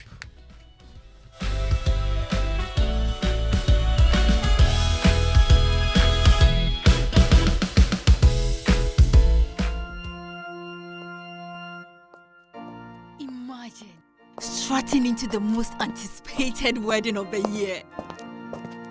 Only to see 7 other girls wearing your exact same outfits. You are special and one of a kind, and that's why whether it's voice, data, or SMS, you get to enjoy personalized offers tailored to your specific needs with MTN just for you. Dial *141# or select your options on the My MTN app to redeem your unique just for you package on Ghana's best mobile network. MTN. Imagine a world where your home or business is powered by the sun's boundless energy. Picture your rooftop transformed into a solar sanctuary, radiating with eco-friendly vibes and city-saving brilliance. Well, dream no more. With Standard Chartered's renewable energy loans, you can turn this dream into a dazzling reality. And guess what? Our renewable energy loans come at very low rates. That's right, we are not just offering loans, we are offering the keys to your solar-powered kingdom. Say goodbye to high electricity bills and step into a new world where every watt generated is a step towards a brighter, more sustainable future. So if you're ready to take control of your energy destiny and switch to solar today, give us a shout on any of the following phone lines: 050-153-5789, 050-153-5790, 0244-674154. Let's chart a course for a brighter tomorrow and make your solar dreams shine brighter than ever before. Standard Chartered, here for good.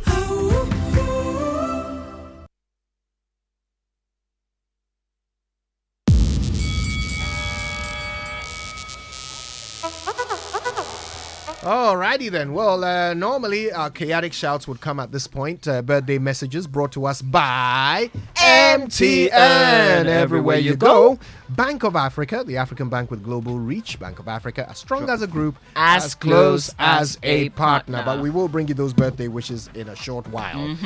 But not before the Joy Sports Center, brought to you by MTN. Everywhere you go. Standard Chartered Bank. Here for good. DSTV. It's your moment. Twisco Energy Food Drink. Twisco, power your dream and best power. So, MTN Momo has an app. Yes, MTN Momo has a brand new app specially designed to make your Momo experience easier, convenient, and faster. Just download the Momo app on Play Store or App Store on your smartphone and look out for the blue and yellow icon. It's pretty simple. Momo app allows you to view your statement. You can pay bills, do so much more with it. So use the app for your Momo transactions and enjoy a 100% bonus when you recharge using the Momo app. So go on, download the Momo app now and start transacting with a flex at no data cost. Just Momo it everywhere you go. All right, now imagine a world where your home or business is powered by the sun's boundless energy. I mean, picture your rooftop transformed into a solar sanctuary, radiating with eco-friendly vibes and city-saving brilliance. Well, dream no more. With Standard Chartered's renewable energy loans, you can turn this dream into a dazzling reality. And guess what? Their renewable energy loans come at very low rates. That's right. They're not just offering loans, they're offering the keys to your solar-powered kingdom. Say goodbye to high electricity bills and step into a new world where every watt generated is a step towards a brighter, more sustainable future. So, if you're ready to take control of your energy destiny and switch to solar today, give them a shout on any of these phone lines. You can dial 050-153-5789, 050-153-5790, or 0244-674-154. Let's chart a course for a brighter tomorrow and make your solar dream shine brighter than ever before. Standard Chartered Bank, here for good. Fen Twizzles. Hi, Kojo. It's been a while, eh? It has been. How are you? I'm all right. I love your green shirt. Thank you. Yes. This creation is by Cacao. Cacao. That sounds like a very Portuguese version of cocoa. It absolutely is. Yes, that's what it means. Aren't I proud of myself? Oh, you've scored 4 points on that one. Very well done. Yes. Good morning to you. Good morning to all of you. Welcome aboard to the Joy Sports Centre with me, Fentuo, Tahiru Fentuo. Coming up this morning. Madueke going on. Stopped by Tarkovsky. It is going to be a penalty in the end. Cole Palmer, there's been a lot going on from both sides on this. It doesn't put him off. It's 5-0 for Chelsea, and Cole Palmer has 4 of the 5. That's right, Cole Palmer scores 4 as Chelsea crush Everton to boost their European hopes. Plus a preview of tonight's UEFA Champions League action, second leg games to come later this week. But first we do Ghana Premier League. Accra Lions have a big chance to make it 2-0. Here's Awuni, and Awuni has made it 2-0 for Accra Lions. It was always coming. The move was obvious. And Daniel Kwame Awuni makes it 2-0 just 2 minutes after the break. That's right, Mohamed Yahya and Daniel Awuni scored for Accra Lions in either half as they beat Bibiani Gold Stars 2-0 yesterday in Accra to wrap up match week 26 of the Ghana Premier League. The win moves Lions from 8th to 5th on the league log with 39 points, while Gold Stars dropped to 10th on the table. The Accra Lions technical director is Ibrahim Tanko. He's pleased his team picked the maximum points. And very good points for us, looking at where we climbed at the table. I think the boys did very well. I mean, we created a lot of chances, and then winning 2-0 against Bibiani is a very good result for us. Yes, I think it's true, but I mean, scoring 2 goals against a tough club like Bibiani is not an easy job. Yeah, definitely we are going to keep on working till we keep on scoring. That's Ibrahim Tanko. Frimpong Mansu is his opposite number. Although there are other teams who played throughout the week, but within 1 week we've traveled to Accra on 2 occasions and then played again on Wednesday, and then to press with such conditions, it was very difficult for us. If it were to be a team which doesn't do that, so you could see they were comfortable because they can pass, they can build. So to prevent them, you needed to press them, to force them to kick long balls. And we were finding it difficult to do that because of our physical condition. So for me, that was the main reason that affected us. Yeah. Gold Stars head coach Frimpong Mansu attributing their defeat to Lions to fatigue. Now, elsewhere, Dreams FC, their head coach is Karim Zito. He's urged Asante Kotoko fans to accept the reality that the club cannot win the Ghana Premier League title this season. The Porcupine Warriors are 16 points behind leaders Samatex after Sunday's 2-0 defeat in Dawu to Dreams. The moment we are in now, they are having a bad day. So all what I would like the supporters to do is they should not, the way they were hooting and shouting at them brought in the psychological point of coaching that fear of failure can let you fail. So I would like to take this opportunity to plead to our supporters. Now we should forget about the league. We should try to end it. We should make peace with reality. The team is not in good shape. So the shouting and the hooting will not bring it back. But patience and focus can bring it back. That's Karim Zito. He's in charge of Dreams FC, but he's a Porcupine Warrior through and through, having previously played for the club and coached them as well. Now, elsewhere in Morocco, Ghana has been eliminated from the 2024 Futsal Africa Cup of Nations after losing their final Group A game 11-3 to Angola last night. Ghana finished the tournament without a point and conceded 24 goals in their 3 group games. The team's head coach is Philip Boache. He says participating in the tournament for the first time in 28 years was in itself a positive exercise. We have observed that I think Angola have a nice team. They play a good game, and I think the better side won. I think it's fatigue. Yeah, fatigue. And I think we after we saw that, we knew that we are changing, but it's the fatigue. I think this is our learning point, and we have studied a lot of things from some countries who came for participate in the tournament. Surely we are going home to do our homework. Ghana Futsal national team head coach Philip Boache there. Now, CAF president Patrice Motsepe has urged footballers to invest while they're still actively playing to avoid situations of going bankrupt after retirement.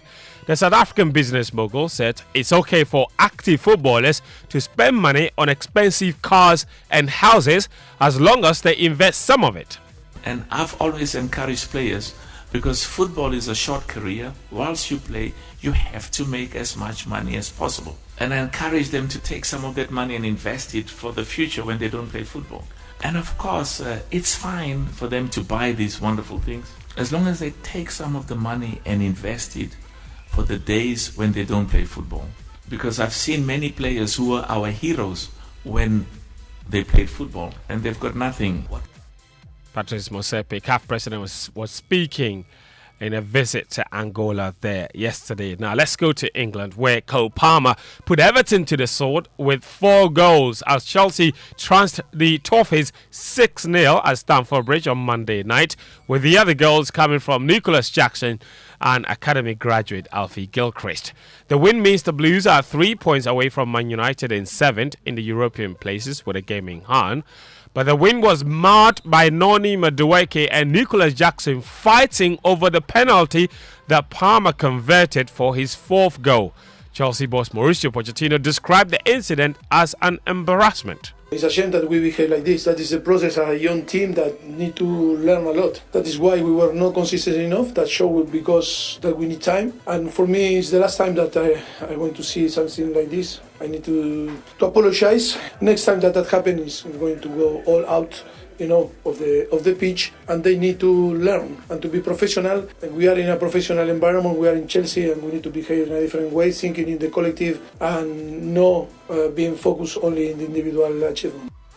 Mauricio Pochettino. Now, Palmer has 20 Premier League goals and is the league's top scorer alongside Erling Haaland. Let's do Champions League football now. That's right, PSG, they're aiming to overturn a 3-2 deficit when they take on Barcelona at the Olympic Stadium in the second leg of their quarter-final. PSG manager Luis Enrique says his team will do everything possible to win the tie. It's a result that for us it's a pity, but we are still the spirit to go to Barcelona and try to win. Yes, we can recover that player, but it's not only about one player. You have to play as a team and try to overcome that Barcelona. I think we are going to go to Barcelona with the best attitude, commitment to try to win the match. Luis Enrique there won the Champions League with Barcelona back in 2015. With Xavi, his opposite number, playing for him then. Now, Xavi will be hoping to knock out his former boss. But he says despite their 3-2 advantage from the first leg, the tie is far from over. That's why I'm really happy. It's a big win, but it's just half work. Missing one game in Barcelona will be tough, will be difficult, because Paris Saint-Germain is one of the best teams in Europe right now. Yes, we are in a halfway. Of course, it's just a small advantage. That's Xavi Hernandez, the Barcelona coach. The other game tonight is Borussia Dortmund against Atletico Madrid. Atletico have a 2-1 lead from the first leg and hoping to complete the tie when they go to Germany. Now, before we go, some athletics now. And organizers of the Beijing Half Marathon are investigating allegations that 3 African athletes delivered out China's star runner He Jie to win Sunday's race. Footage appeared to show Kenya's Robert Ketar and Willie Menangot alongside Ethiopia's Dejene Hailu pointing to the finish line and slowing down before waving past he. The result was criticized by some Chinese social media users. Menangot in particular has told BBC Sport that the trio ran as pacemakers, but the result is now being investigated.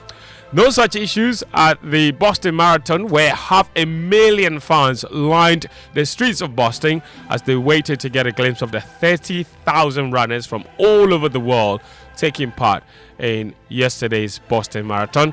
In the end, Ethiopia's Sise Lema was crowned winner in the men's division with a time of 2:06:17. Meanwhile, Kenya's Helen Obiri prevailed for the second straight year. Obiri defended her crown in the women's event. 2:22:37 was the winning time, becoming the first consecutive winner of the Boston Marathon since Catherine Ndereba in 2004 and 2005. Great Catherine, they call her. That's how we wrap up this morning's edition of Sports Center here on the Super Morning Show. My name is Fentu Tahiru Fentu. Good morning, Mamavi. Fentu. Well, it's now a good morning. We thank God for that, but you also slept in total darkness. Did you sleep in darkness too? I did. You know, the crazy 2 part. days. The crazy part was, you know the time we come to work, right? Yeah. So you come to work at dawn. You spend all day at work. And last night I had a Monday night show. Obviously, I have a Monday night show. I close at 10:30. I leave the office at 11. I get home 11:45, and the lights are off.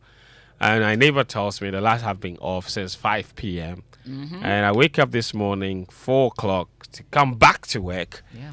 And the lights are still not back. So I've slept in a t-shirt and I'm here looking like I haven't slept for days, man. Yeah. We're Now, in the same soup. Raymond also slept. Raymond and I share, I think, an ECG line. Okay. Yeah. So this is which area? This is in Dome. Okay, so then it's Dome Hacho because they're Yes. So Dome Pillar 2 all the way to Hacho. Exactly. Sapeyman. I think we are the first ones. Anybody behind us? Take your time. You are adding it to the Eastern region where you live. Please come so to I the think they did like one side of it. Yeah, like that's that. what happened. So where the Amasaman Stadium is, that side, that entire stretch. Yes, I have friends who all live the in way. Hacho. Every time I complain of doom, so I see them complaining too. So it means that every time our lights go off, it affects everybody behind us. So from Hacho all the way up. But we can't just be talking about it. They should just see. They should wait. If it rains, they can put off the power and pretend that it has something to do with strong winds or the rain. Yeah, they used to say that some like time that. ago. Do you know what I'm saying so? Because you see, the weather is a bit hot too. So it's really hot. I couldn't sleep. How's the problem? Yes, I struggled. I could not find 30 clear minutes to sleep. No, it's true. Yes, they are opening my eyes. Then I'm just struggling. I'm just struggling to survive. Then I'm thinking about all the other alternatives I could have actually been doing this. And to be fair, ordinarily, if we were in normal temperature times, it would be manageable. Yeah. Because to be honest, where I live, I have a lot of like really wide windows. The problem is we are also experiencing a heat wave now, so temperatures are higher than usual. So it's really difficult. And if you had a timetable, I probably would have packed my clothes and slept in the office. Yeah. You see, or go and look for a hotel. Yes, thank you. Or go and patch up at a friend's place. Yeah. My cousin doesn't live too far from me. I could go there and sleep there. It's one of our big stories today. So Me too, I have family come near back, me. Fentio, okay? Come back and let's discuss this issue. Please. All of us. I hear that ECGO officials are going to jail. Okay, that's a matter that we will talk about. Wait, what's the story? I heard it in the news. They said some people are facing 2-year jail term. No. If they don't pay the fine, We they've will- been fined. Ray, Yes. we'll fill him. Because they We'll refuse fill you to in after this. Pay the Across Africa, a new era has begun. Shifting our focus to a new horizon, connecting us with one purpose: to create and share opportunities to grow.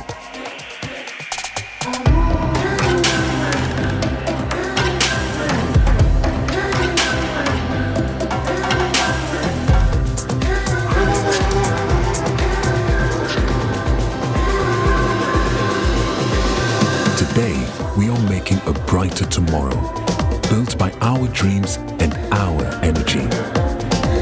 Across our continent, across the world, we are creating a better way to a better future. A Pan-African future. Together. EcoBank. A better way, a better Africa. Coffee in your cup and joy on the set. The Super Morning Show is always the best bet on Joy 99.7 FM.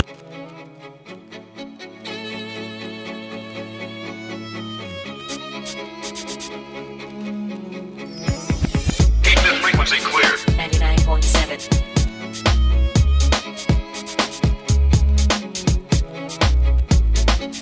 The frequency is clear. It's on 99.7. This is Joy FM. It's exactly 8 a.m. now. So let's bring you the Business Minute, which is brought to us by Consolidated Bank Ghana CBG. We stand with you.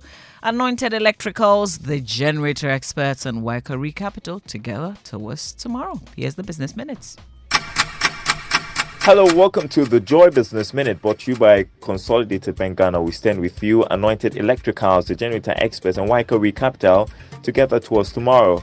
Pricing of petroleum products will be set by a new form of guidelines by the National Petroleum Authority beginning today, April 16. This will include a benchmark for pricing. Government is targeting to reach a fresh deal with all Eurobond holders before the end of this month. This after at least 2 of the commercial creditor groups rejected terms reduced for restructuring of debts owed them. The Ghana cedi returned to its loss trajectory last week as it depreciated by 9.65% to the dollar since the beginning of the year on the retail market. This despite the Bank of Ghana's intervention.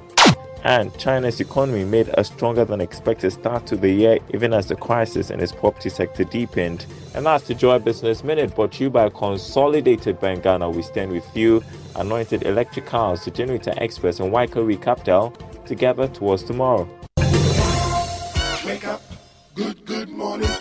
Good morning. It's the most action-packed breakfast show in town. The hottest music, the best giveaways, the great interviews, and all the laughter and fun you can imagine. Don't miss the Super Morning Show on Joy 99.7 FM. It's the best breakfast show in town.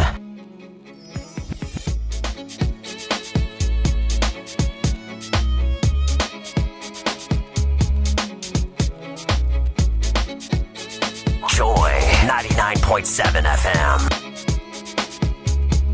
Keep the frequency clear. 99.7.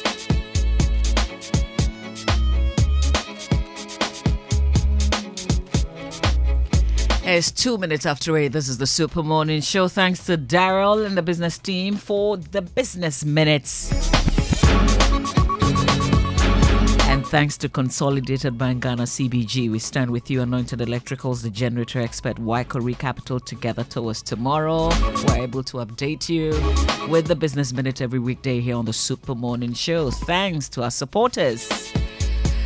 But Waikari Capital is a multinational fund management regulated by the Securities and Exchange Commission. Waikari Capital, with experience in fund management and investment banking, has over the years helped its customers to thrive by enabling them to achieve their lifetime financial goals. Waikari Capital invests funds in ways that create a positive future for its customers, their families and businesses, and offers corporate finance and advisory. In these ways, Waikari Capital helps its customers to create the best life. Now, you too can also create your best life. Just speak to Waikari Capital to get on 05015775546 or 05015775547. Locate their office on the 4th floor, Gulf House, opposite the Ghana Standards Authority in Accra, or visit their website ahead of your visit.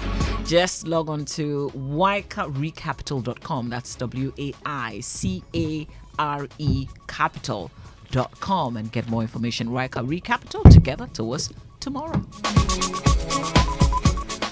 Now, there is a reasonable expectation that you protect yourself in these times. Anointed Engineering Services Limited is into the sales of ultra-silent generators, and this is a public service announcement. From 5 kVA to 2500 kVA. They also undertake maintenance and repairs of all kinds of diesel generators, and I'm recommending it to you because if you enjoy what I enjoy, the only thing I can think about is raising money to go and get one. They also stock genuine spare parts for all kinds for generators and of various natures too. They also do generator rentals. So if you have the belief that this is just a short term and to soon pass away, you can also rent generator and use it. And if you have a program that requires that you don't disappoint your people, because we have no timetable, so it can happen at any time and anywhere. So please note, you can also go and rent a generator so that nobody is disappointed. There are branches nationwide. They've added to the list of branches that they already had. I'm right here. There's the Frames Oil on the main at Denton Dodowa Road. At East Legon, they are on the Lagos Avenue Road, opposite Tom Rick Hotel. In Tema General Hospital Road, Community 9, just after the overhead. And Akasua, off the Wage Akasua Road, near Simath Cement Depot. And at Odoko, where the head office is number 77 Anointed House, off the Odoko Malam Road. Call them on this number if you want to save your life. 0243 480 334. 0243 480 334. It has happened to me before. Please don't let it happen to you. You need to find an alternative plan. You can't rely on these people. I tell you 100% from experience.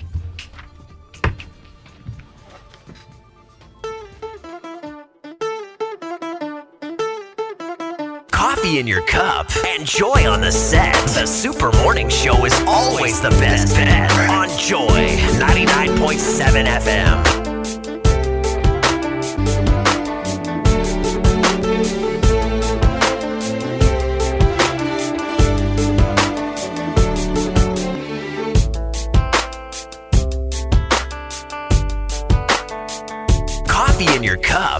Joy on the set. The Super Morning Show is always the best bet on Joy 99.7 FM. Yes, that's right. It's 6 minutes after 8.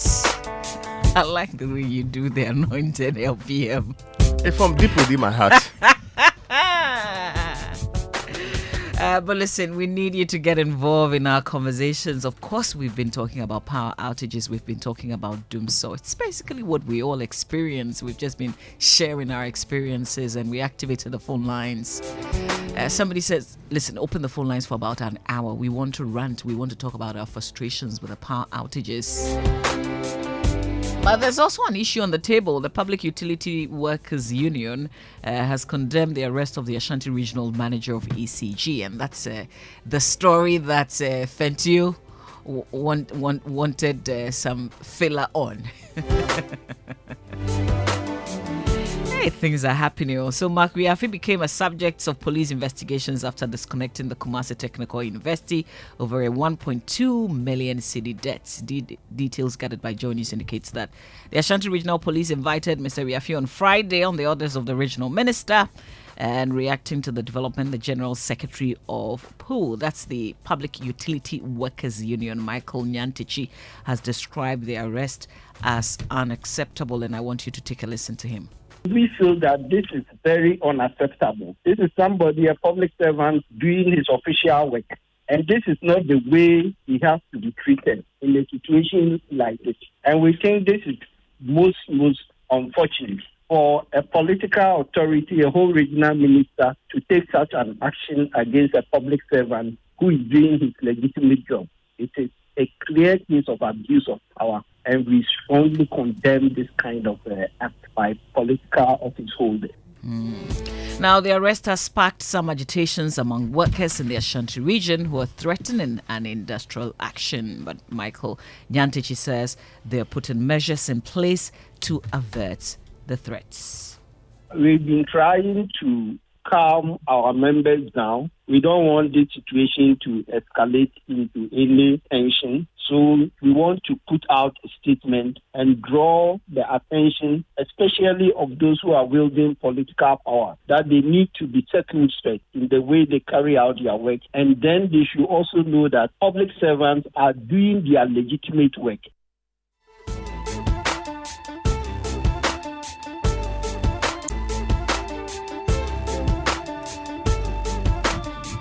Okay, so you heard that Michael Nyantichi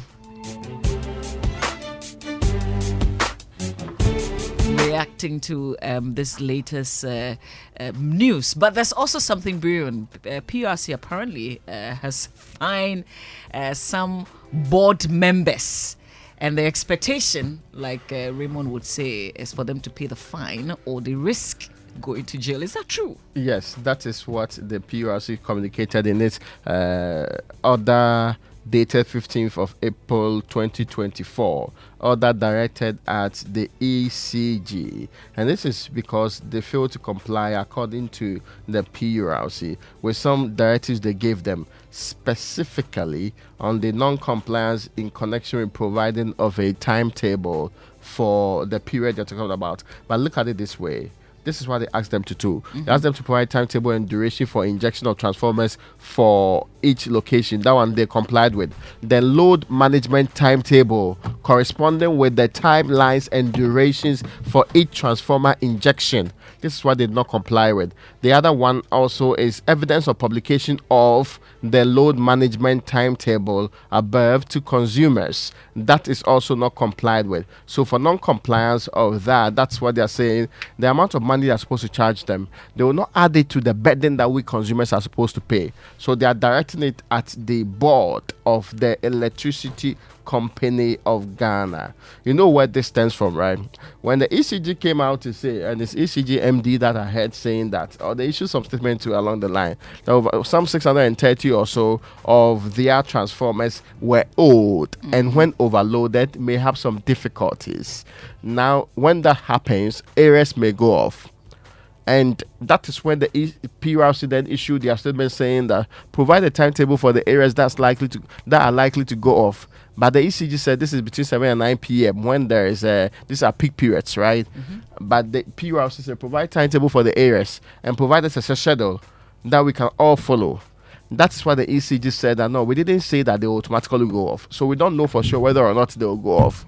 You get what I'm trying to say? Yeah. But there's also a bigger fight on the interesting development about the cash waterfall mechanism, right? That was also on one side. Now, when that happened, then the PURC gave strict instructions to the ECG to provide the timetable to areas affected by it. Then, I mean, we all know that it's not the 630. Now we have moved beyond that. I don't know why the PURC is still insisting that there's a timetable required for 630 transformers. When we know that yes, the problems are beyond 630 transformers. Indeed, if you want to think about it keenly, they've affected transformers in the central region of, for example, Cape Coast. There are only 4 of them. So I'm saying that the current doomsday that the people in Cape Coast are experiencing is connected directly or indirectly with anything close to those transformers and the problems that they have. Of course, in Accra East also, it appears to be the heavily affected area with these transformers. But to say that there should be a national timetable for areas affected merely because of these 630 transformers, and let's not get it wrong, 630 transformers, we are just talking about less than 2%.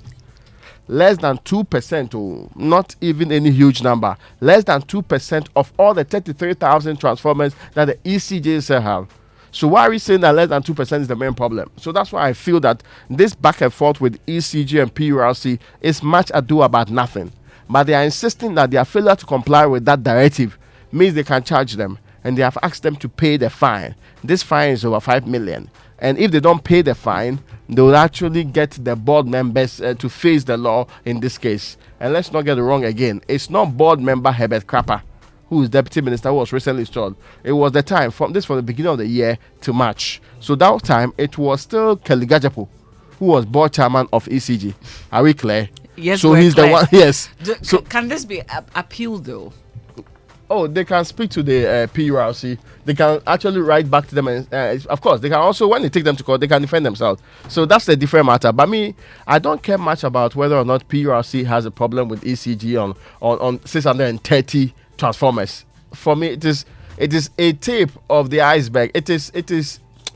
If I would like to put it properly, it is a non-issue. In all fairness, the main issue is that there is a problem with generation. That we are unable to produce as much electricity as we are supposed to be producing for the people of this country.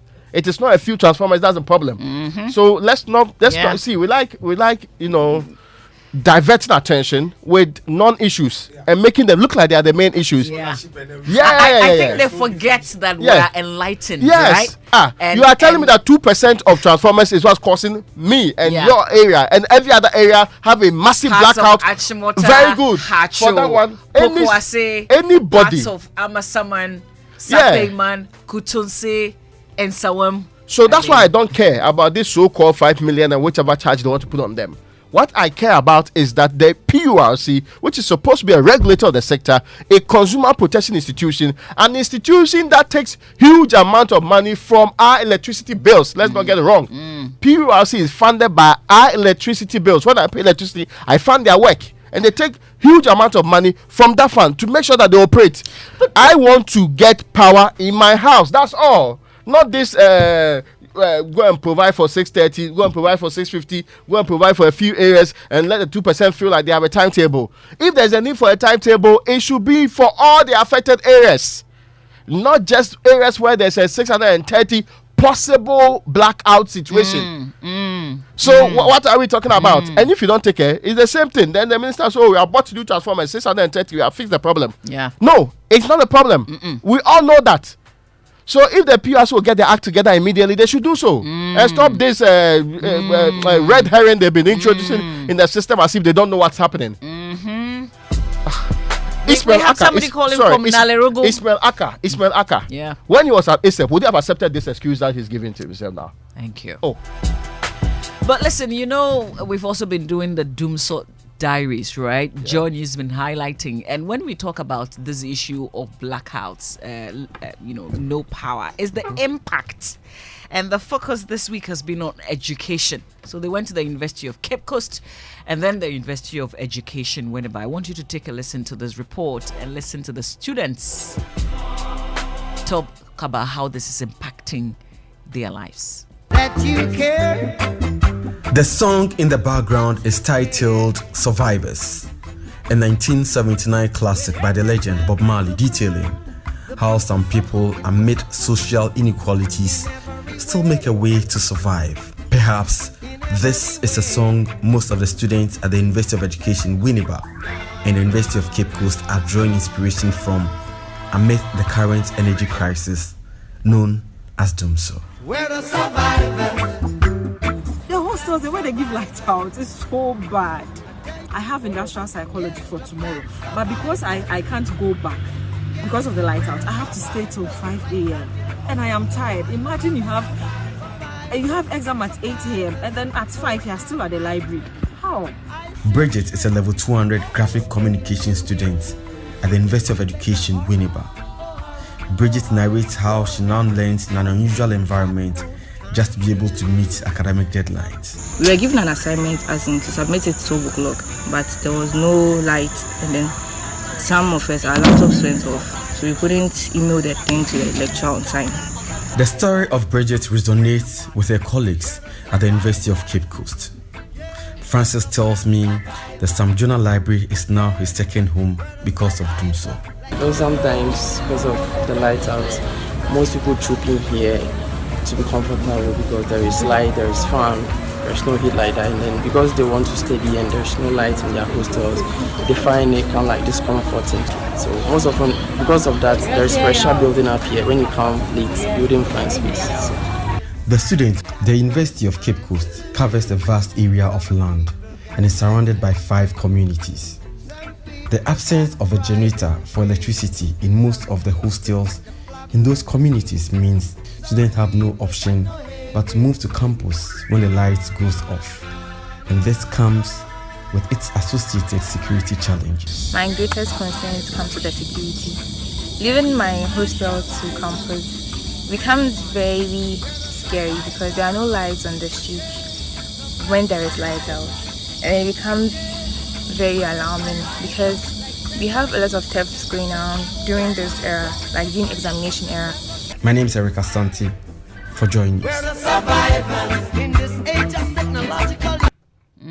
All right, so you heard Erica Santa's report, and these are students from the University of Cape Coast and also the University of Education Winneba. It's not a surprise there, the fact that universities cannot power the entire campus, right? With backup power. It's impossible to do that. You can't do that at the University of Ghana. You certainly can't do that at the University of Cape Coast or the University of Education Winneba. The money for it. Unless you're on solar. Yes, or some other alternative. But imagine having to power almost 20 or 30,000 resident students. Provide that's the entire town. So that, and especially the kind of Dumso now it's extended from 4-6 hours to now 12 hours and beyond, and you don't know when you're going to even get power anyway. So it's a bit more problematic than that. But I think the bigger issue is that everybody's feeling the pinch. So it makes sense that the people you are put in place to fix the problem get their act together and fix it and stop engaging in needless grandstanding, needless show of power and pretending that they are doing some work. If I were to be Opoku Prempeh today, I would have felt, well, maybe I have to leave this position and go and do something else with my time. Or I'll wait maybe my possible appointment as running mate to Mahmoud Bamia. That's it to me, because the more he stays in that role, he's soiling, he's destroying what is left of that reputation that he's the one holding the power sector together. He's actually denting it by the second. And he worsens it by his commentary on the matter.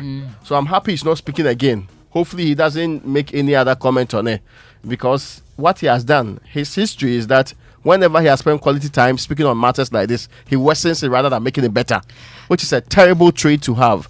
But the fact that the ministry is not speaking, the fact that government is not speaking, I mean, we have to go to parliament to get some sort of update. Yeah. We have to rely on parliamentary committee. Yes. That is the guy is not running the sector. Not right. That's not right. That's a different arm of government. I get you 100%. Yeah. I mean, what he will be seeking to do really would also be talking to them to find out what the issues are. That's true. And be parroting those things to us. We need the executive to be communicating with the people on this. I cannot understand why we as a people have paid for a service. Delivering the service is not happening.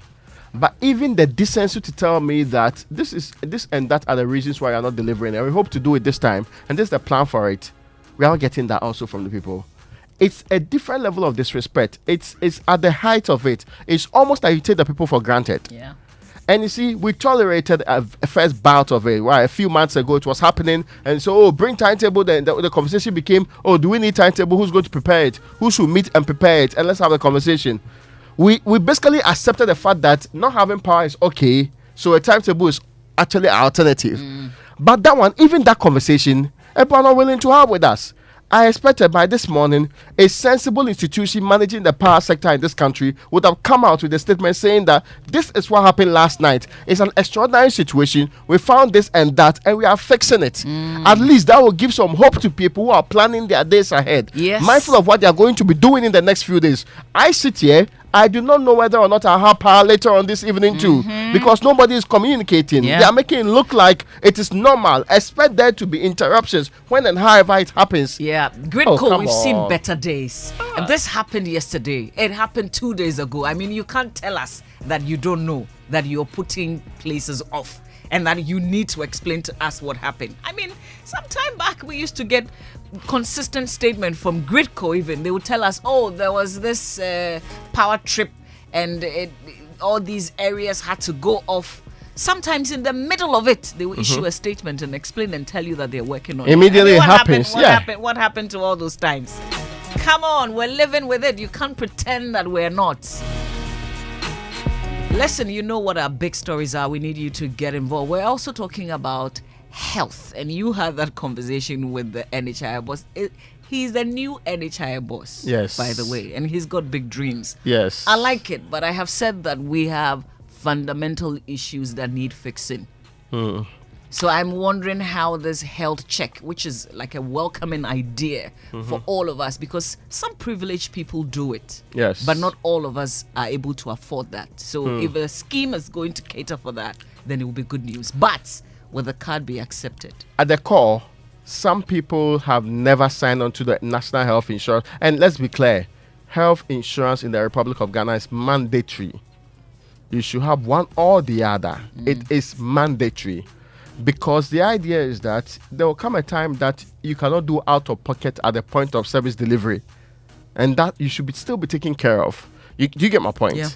So if you're a student who just went to the UK to study and you're on an immigration health surcharge, they treat you with that system in ways that you feel that you are paid fully for the system without putting a peso out of your pocket. And I've experienced it.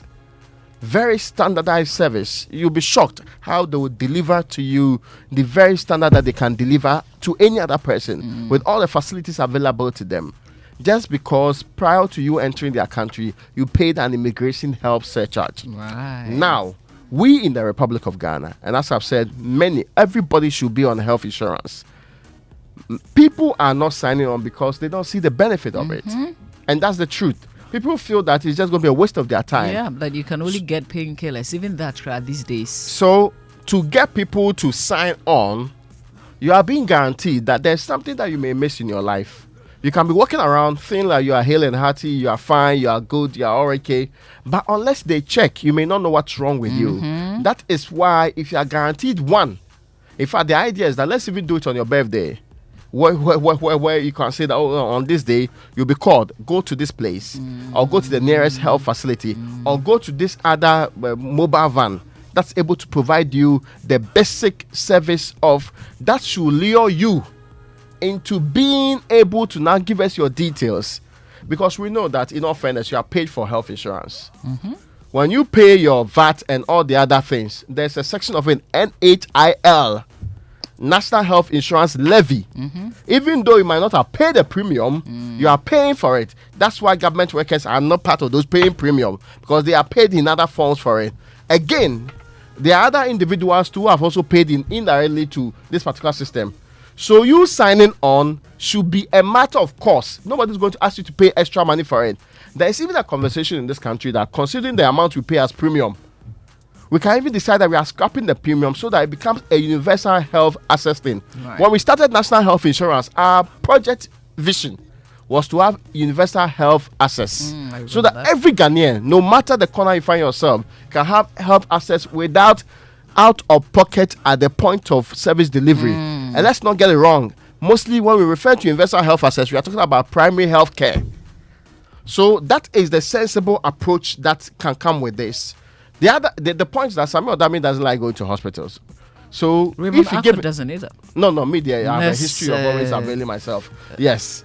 Sami's case is that he doesn't see the need for it. So if he's guaranteed one health check and we identify the problems with him, at the health checkpoint, we will take all his details. He's now being signed on to the National Health Insurance Scheme, becoming a member of it, then he can use it subsequently. I get your point about, and he addressed it along the line, the point about currently what it covers and why people are doing co-payments. Co-payments, illegal payments, if you want to use the right word. Co-payment is an agreement that you pay half of it and I pay half of it. But illegal payments is when you are not actually having any agreement, but people are being asked to pay. The legal payment is happening partly because of the NHIA. The authority, the charges they are asking, and they call it, how do you call it? They call it, the charges they are giving to. So if I pay for, let's say, paracetamol, on the market, it's 5 cedi. But the NHIA may be giving you 2 cedi, using some 1 year or 2 year old standard. Okay. Their project now is to make an automatic adjustment. Okay. So if it's automatically adjusted, what will happen is that you now, as Samuel Odami, can be guaranteed that the payment as a service provider you are getting from the NHIA for providing service has been adjusted to meet the exact timing and the right price, and not 2 years, what they call it, pricing. Right. So that is the other point they're trying to use to end the co-payment. I do not know how that smoothly will go if they're able to do that properly. Adjust it. Then when you are doing the co-payment or the illegal payment, then you are engaging in fraud. So that one they can take you on for it. Right. But if they have not adjusted it, they do not have the moral authority to demand of the people that they use old systems in making payments. And again, the other point is paying on time and paying within the schedule that you say you pay with. So you see, we've got some fundamentals to fix there. Yes, of course. Thankfully, we're talking about this, and so we will try and get all the answers, and we need you to join our conversation as well. Big Stories brought to you by Telecel, connecting energies latest from your partner for life and Equity Health Insurance here for you. Now you're dreaming on a perfect sofa to upgrade this year. Your dream sofa is now a reality at Latest Form. We are introducing a sensational Vince sofa range where comfort meets style at prices that will make your heart skip a beat. Hop into any Latest Form showroom nationwide to dive into a world of color and choice, from the sleek L-shaped Vince sofa, which is just 3,100 cedi, to the complete Vince sofa set for an unbeatable 6,500 cedis. You have the opportunity to elevate your living space with Latest Form, your forever partner in comfort and luxury. Hurry, your perfect sofa awaits. Latest Form is your partner, your true partner for life. And you're about to have the world at your fingertips because the wait is finally over. Telecel is here. Now you have everything you want and need: quick and reliable communication, stress-free money transactions via Telecel Cash, transforming your big business ideas into success stories with Telecel Business and more. Connect with Telecel and enjoy a world of endless possibilities, because with Telecel, there's no limit to connections. Telecel, connecting energies. So join our conversations, our big stories here on the Super Morning Show via WhatsApp 05511119987. That's our WhatsApp number. Kindly get in touch. You can also post on X, Joy997 with the hashtag JoySMS. Alternatively, you can do Facebook. It's all okay. Ketsi EcoBank, a better way, a better Africa. Mala 2 from NS Chemist for the effective treatment of malaria in both adults and children. When the pain is too much to bear, grab Rapinol. Rapinol is the rapid pain reliever. Yeah, and every day people face different emergencies. There's the police emergency. There's also a fire emergency. The medical emergency we just spoke about, which can avoid with an NHIA consistent review, preventive medicine. But there are many of them, so you name it. But many Ghanaians don't know their emergency numbers. Well, here's one you'd want to remember. *17 *770 hash. *770 hash. Keep it in your head. *770 hash. Now, yes, *770 hash is the new EcoBank money emergency number. *770 hash gives you instant access to loans, fund transfers, utility payments, airtimes, and data purchases, and so much more. Even without data, imagine your light is off and your data too is off. Oh, you will suffer. We experienced that not too long yes, ago. yes.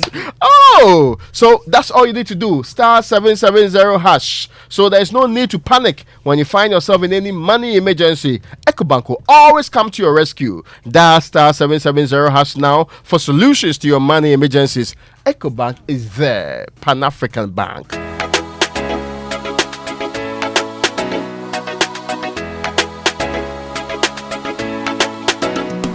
In your cup. Enjoy on the set. The Super Morning Show is always the best.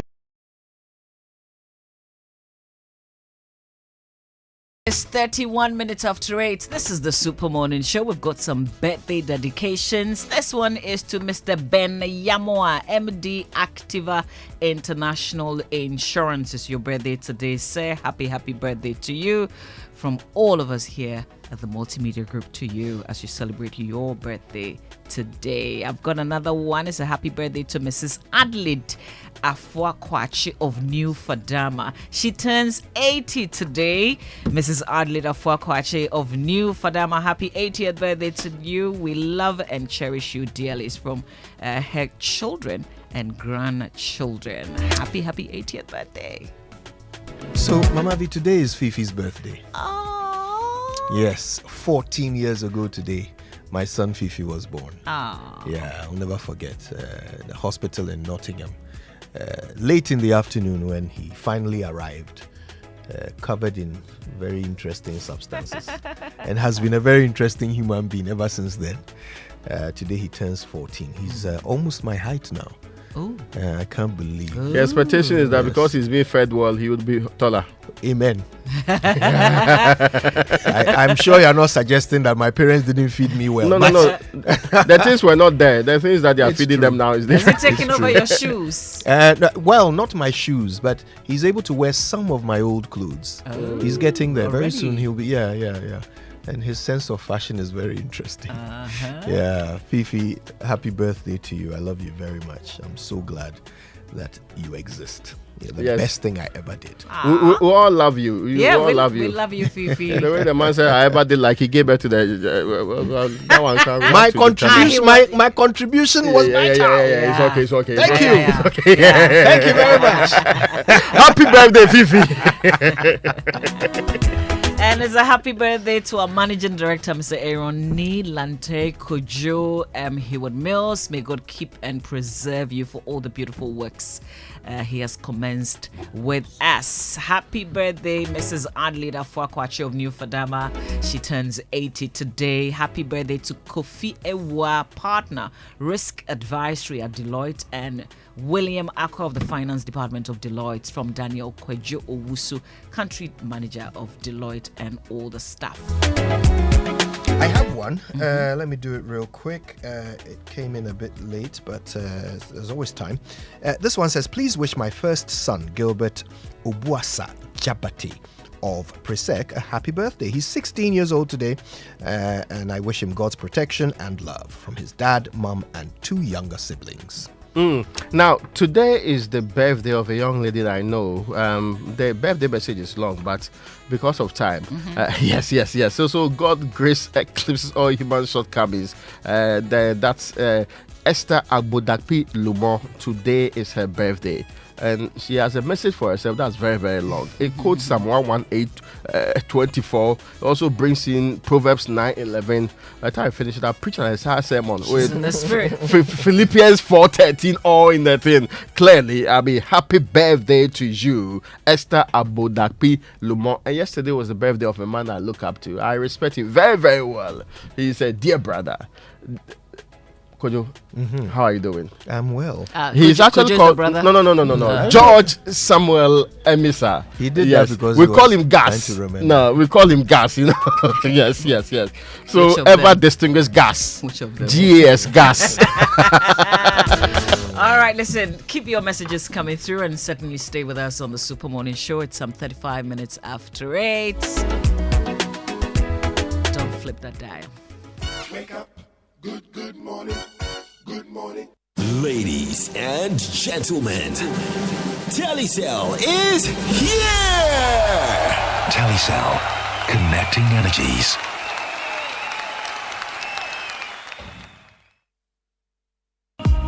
Waikari Capital. We are a multinational fund management company regulated by the Securities and Exchange Commission. Our aim is to help our customers thrive by enabling them to achieve their lifetime financial goals while investing their funds in ways that create a positive future for them, their families, and their businesses. In this way, we help them to create the best life. Speak to us today. Call us on 050-157-7546 or 050-157-7547. Visit www.waikaricapital.com. Waikari Capital. Together towards tomorrow. Hey, Cashman. Yeah. Don't you know Nana has assembled all of us and you are here making calls? My generator is spoiled too. So I'm calling a renowned Ghanaian company with an excellent track record in the sales and repairs of generator sets in Accra to come and repair for me. Is it Anointed Electricals? Yeah. Anointed Electricals deals in quality and genuine generators with high fuel efficiency. We also rent generators. They sell quality generators from 10 kVA to 2500 kVA. They have spare parts of other generators and can repair every faulty generator set even if you didn't buy from them. Look, now we don't have any electrical problem in Accra. How? Because Anointed Electricals is right here at East Legon, Lagos Avenue, opposite Tomrick Hotel. And that's why Nana is calling us. Okay. Yes. If you want to buy a brand new generator or repair the old one, visit Anointed Electricals. Or if you are within Accra, call our hotline 0246 423 534 or call 0243 480 334. They have qualified and dedicated men on 24-hour after sales service. Then let's go and listen to Nana. Let's go. Gosh, after giving you the hint, won't you give me anything? Anointed, the generator experts.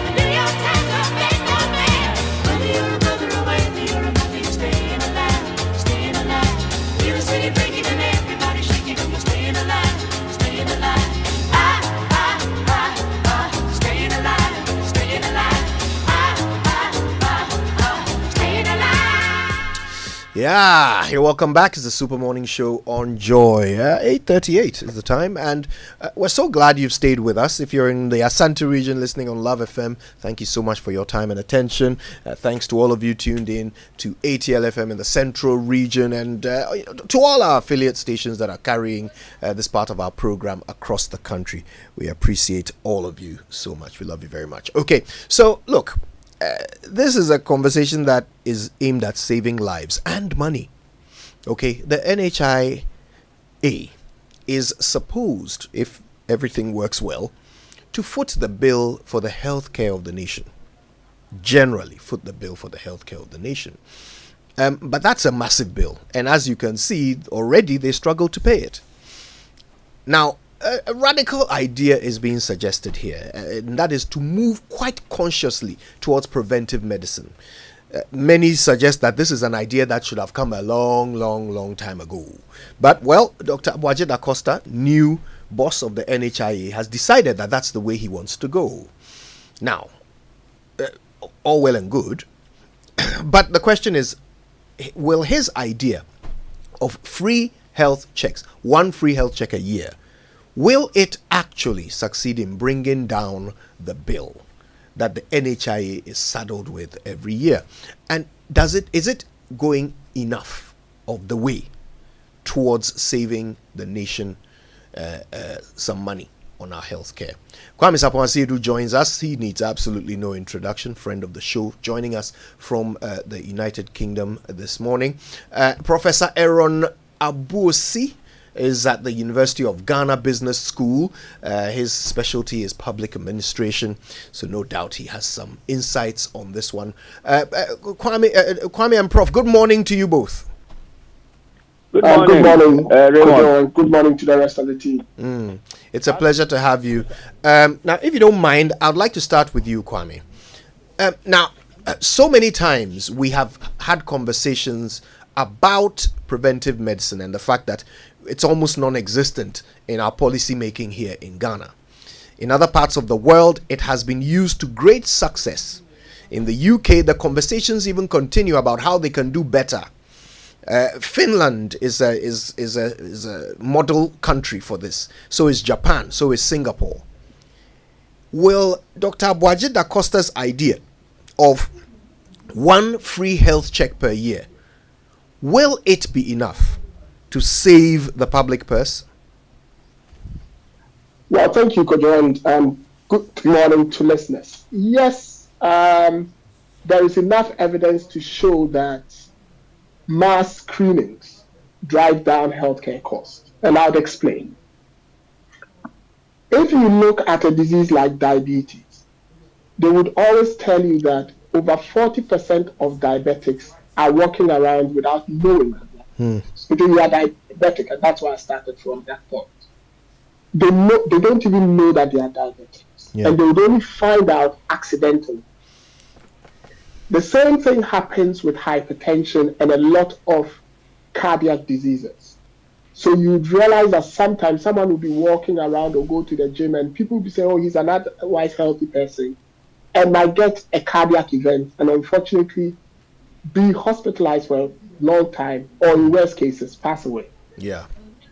But they would have had telltale symptoms, sometimes a random morning headache or something that, like I was listening to all of you at the start of the program, and Raymond was saying that a guy would only go kicking and screaming to the hospital.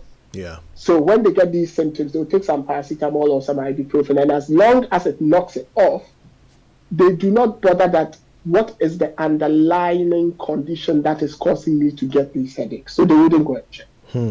So all these people are walking around unknowing, and often when they get picked up accidentally, the cost to the healthcare purse is higher because they have to go sometimes straight into what we call secondary care. Yeah. And the cost of secondary care, which is hospitalization, often is higher than primary care, which is where you are being managed in the community. So what mass screening does is it identifies the sick healthy long before they have to have a health episode and go into secondary care. And when that happens, they can be put on what we call first-line medications for which category, ever category of disease they find themselves in, whether it's diabetes, whether it's hypertension, you name it. They can be put on the first-line medication. And often first-line medications are relatively cheaper. Yeah. And because they can be put on the first-line medications early, their prognosis, that is the outcomes they will get from the management of their disease, is also better. And they do not then go into secondary, tertiary line medications, which would have a hit on their purse if they don't have health insurance, or if they do have health insurance, have a hit on the health insurance purse because often those are specialist medication. So if the NHIS is able to do this and screen en masse and identify these people, Some even will be identified as borderline. Borderline means they are not actually hypertensive or diabetic, but they are getting to the point where they need to be monitored. Yeah. Then there can be what we call a recall process to bring them in from time to time and nip the symptom in the bud the minute they cross the threshold to become a chronic disease patient. So countries that have done this, in the end, have increased their life expectancy. They have decreased the cost of their secondary care because fewer people go into hospitals. And also, they have increased the quality of life of their citizens because what we call their quality adjusted health years, that is the number of years you stay healthy compared with the number of years that you would live on this world, is higher. And therefore, they are more productive to the society by way of working longer, paying taxes, and generating wealth and all that. So, if you look at it from that broad-based idea of preventative medicines, then Dr. Blanchard Acosta is spot on. The next question we go to will be, how do we operationalize it and how do we fund it? So that is where I leave it for now. Okay. And Prof. Abosi joins us over the phone. Prof, I wonder, it seems such a simple, logical step. Why has it taken this long for the National Health Insurance Authority to start prioritizing preventive health? Good morning, Raymond, once again, and good morning to the colleague who has spoken so well. Those are some of the issues I would have mentioned, but he has done justice to his analysis. Let me start by saying that it is late, but it's better late than never. Our medical system or our healthcare system is too much skewed to the curative health care rather than the preventive health care. I know that some years back, the Ministry of Health, under the auspices of the late Kwashika, who tried to introduce what we call the regenerative health and nutrition concept by the Ministry of Health. But it's like it wasn't given sufficient push, and we've gone back to the curative aspect of care rather than the preventive. If you go to our hospitals, it's all about detecting what the diseases are and then giving medications. And there is little that is done to encourage people to test, to come to hospitals and clinics and so on to test for their diseases. They have even, in case they have underlying conditions, they have even posted dietitians to some of the hospitals. But if you interact, some of them are my students. They are sitting down there. They don't refer cases that need diet counseling and so on to them. People don't take these silent killers, diabetes, hypertension, and so on. They don't take them serious because they don't perceive it as threatening. And it's a combination of ignorance about the prevalence of the non-communicable diseases, and then the fact that the diseases that don't pose a threat, like you don't have fever, you don't have headache, and so on, people don't take it serious. And let me give you some few statistics. It's very frightening. There's always a global burden of diseases that is done. That is usually 10 years. And in Ghana, when the global burden of disease studies was done, between 2009 to 2019, listen to the startling statistics. You will see that when we look at the causes of death, the most causes of death, malaria is number one between 2009 to 2019, but it dropped by over 33%, almost 34%. Right. Stroke increased from number 5 in 2009 to the second position. Whoa. And it increased by 25.2%. If you look at the lower respiratory tract infection, it dropped by 0.5%. Neonatal disorder, these are non-communicable diseases, dropped by 18.5%. If you look at ischemic heart disease, that's a heart conditions, apart from stroke, it increased by 37.6%, rising from number 7 cause of death to number 5. And then you come to diabetes. Number 9 cause of death increased by 24.6%. And then cirrhosis of the liver, 12.3%. That is rising. So there is what we call the epidemiological transition. That when a country is developing, the diseases that are communicable diseases give way to diseases that are non-communicable diseases or lifestyle diseases like diabetes, hypertension, and the other cardiovascular diseases I've mentioned, kidney diseases, and so on. So you see that Ghana is on a ticking time bomb.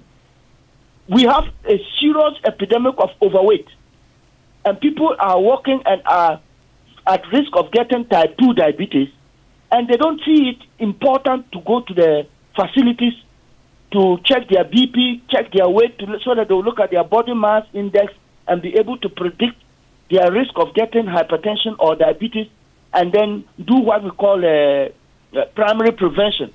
Primary prevention is to make sure that you check, and if there is the risk of getting the disease, then they will already talk to you about diet, they will talk to you about exercise, and so on and so forth. Then you will never get it.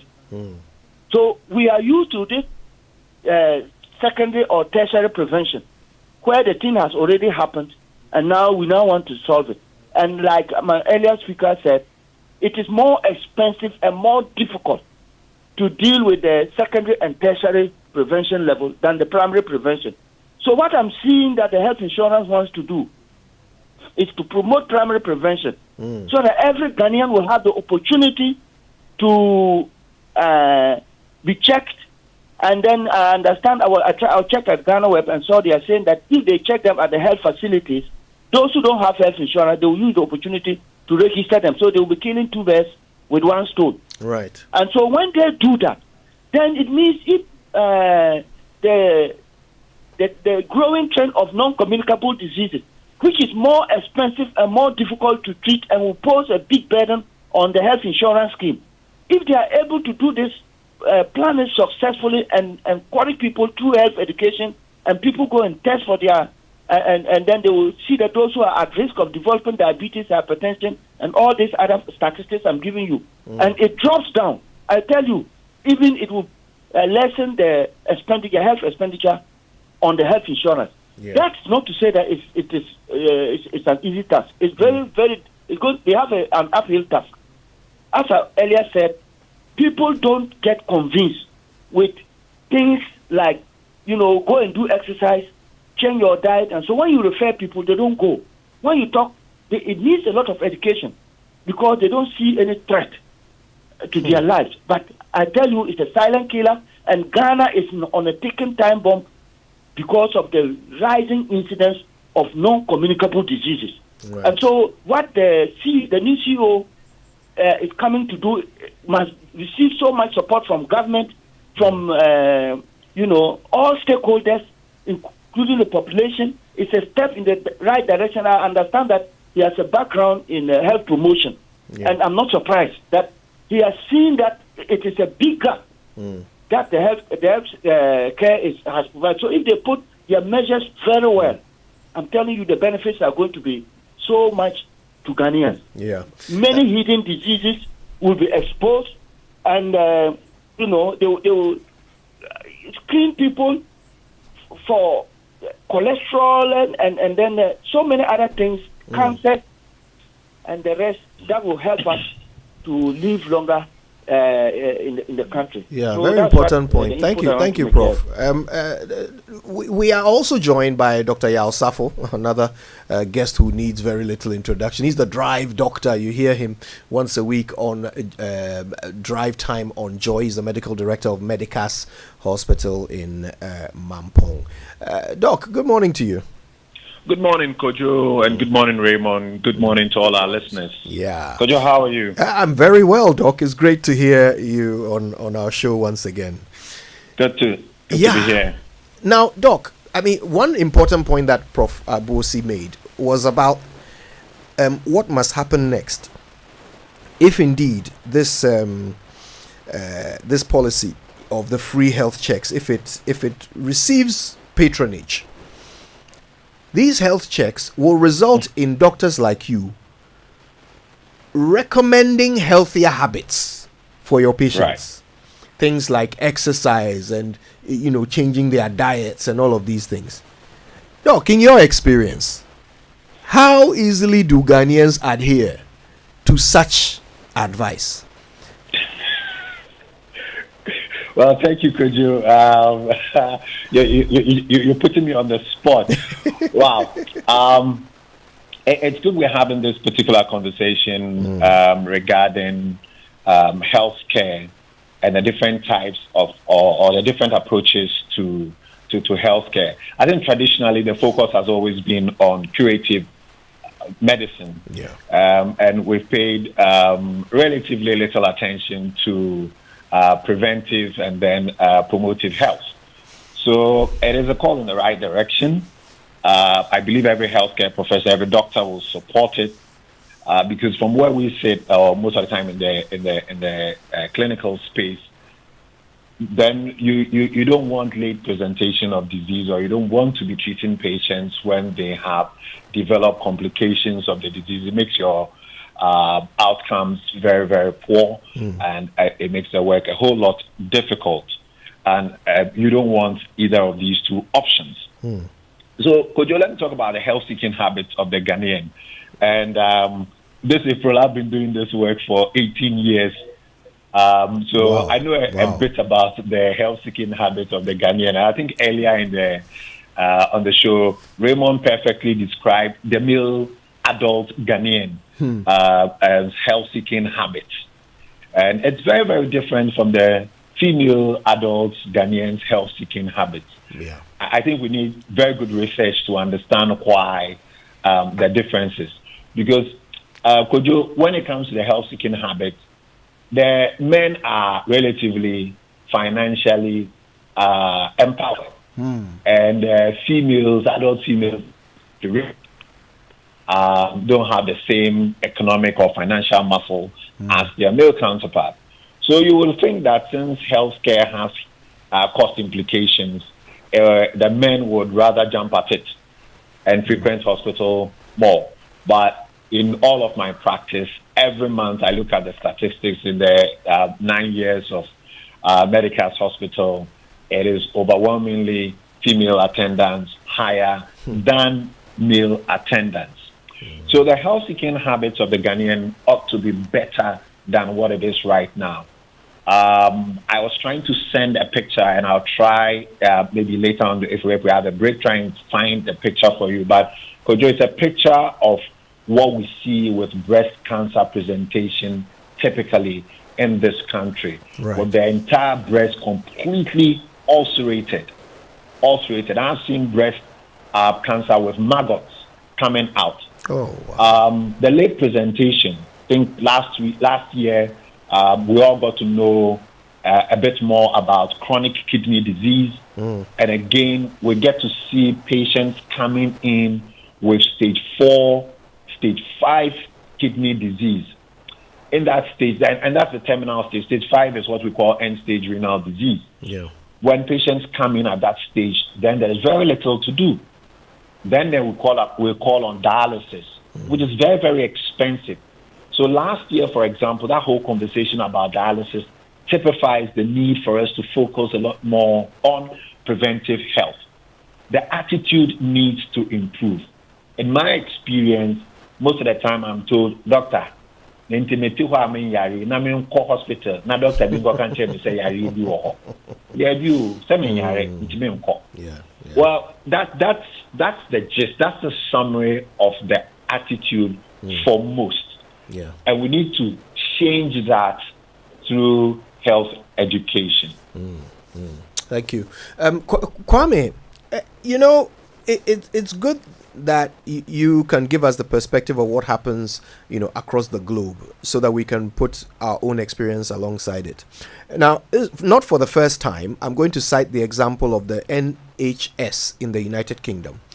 And this drive that started sometime back in 2005, I believe, this 5-a-day drive, the idea being that every British citizen or every resident of the United Kingdom was not just encouraged, but pretty much required to consume 5 portions of fruit and or vegetables a day.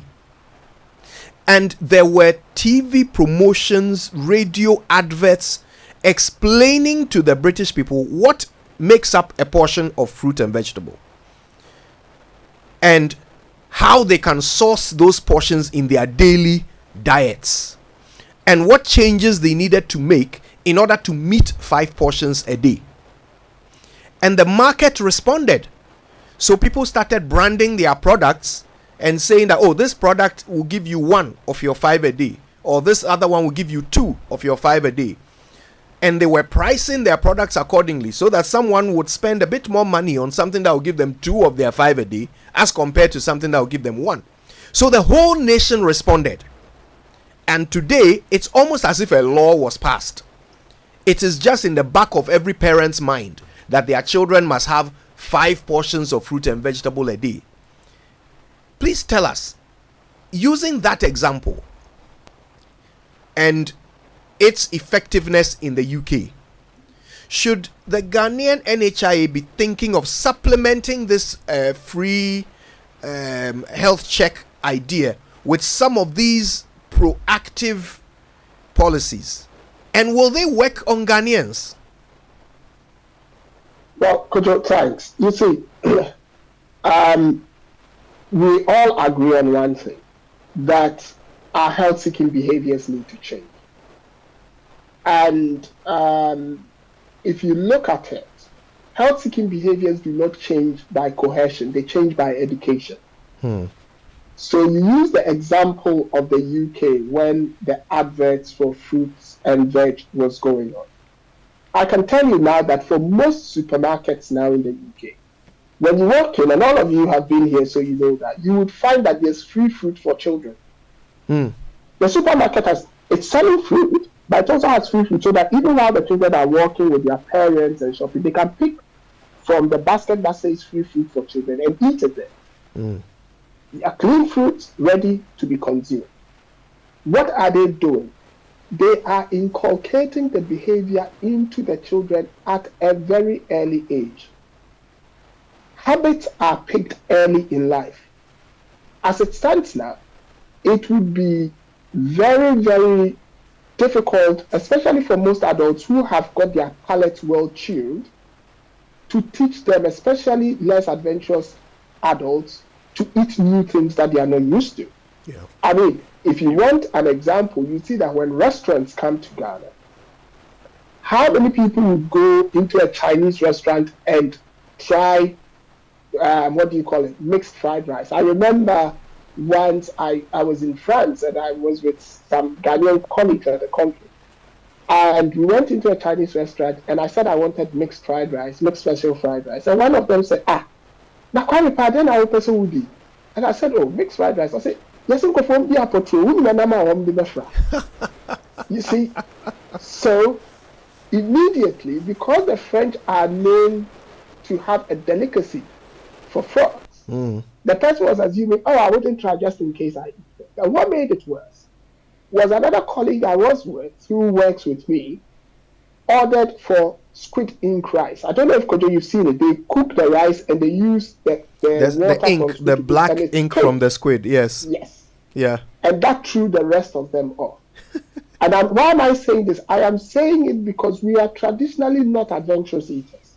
Yeah. So, and that is why I'm happy that Dr. Da Costa is saying this now. So the education, and that was why I left it at how do we fund it and how do we operationalize it. The operationalization should start from our schools, from the JHS and SHS. whilst trying to change the health-seeking behaviors of the adults. Because if you look at Ghana, our population pyramid, our median age is around 20.5 years, which means we have a very young population. And we know that a lot of these chronic diseases start when you go past 30. In fact, in the year, because our population life expectancy is increasing and our sedentary lifestyle and other things, we are getting these chronic diseases layering over the infectious diseases that we have. And this doubling of the disease burden is what is causing the problem. So we need to get the children and the young people to understand.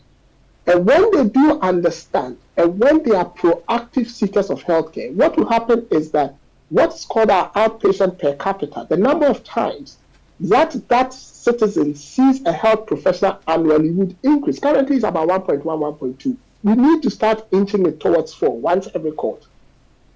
If that starts increasing, then the health professionals would also pick these diseases. And the beauty of it is that for many of these screenings, it shouldn't be done by the doctors or consultants and all that. They can train what we call middle-level cadres, nurses, nursing assistants and all that, because things like taking phlebotomies to take the blood pressure, your pulse rate, cholesterol level, all these things in the UK are no longer done by the high-level health professionals.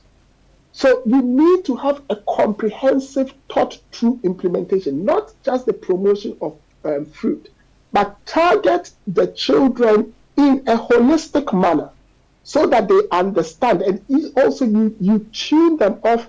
If I'm going to the hospital, I have to see a doctor. They come to realize that what you have to see is a clinician who is suited for the level of care you require, because we do not have enough doctors anyway. And therefore, if we do this and we do not train people properly, then we are also going to put pressure on the high-level clinicians, which they wouldn't be able to cope with, especially when there's a lot of health professional migration.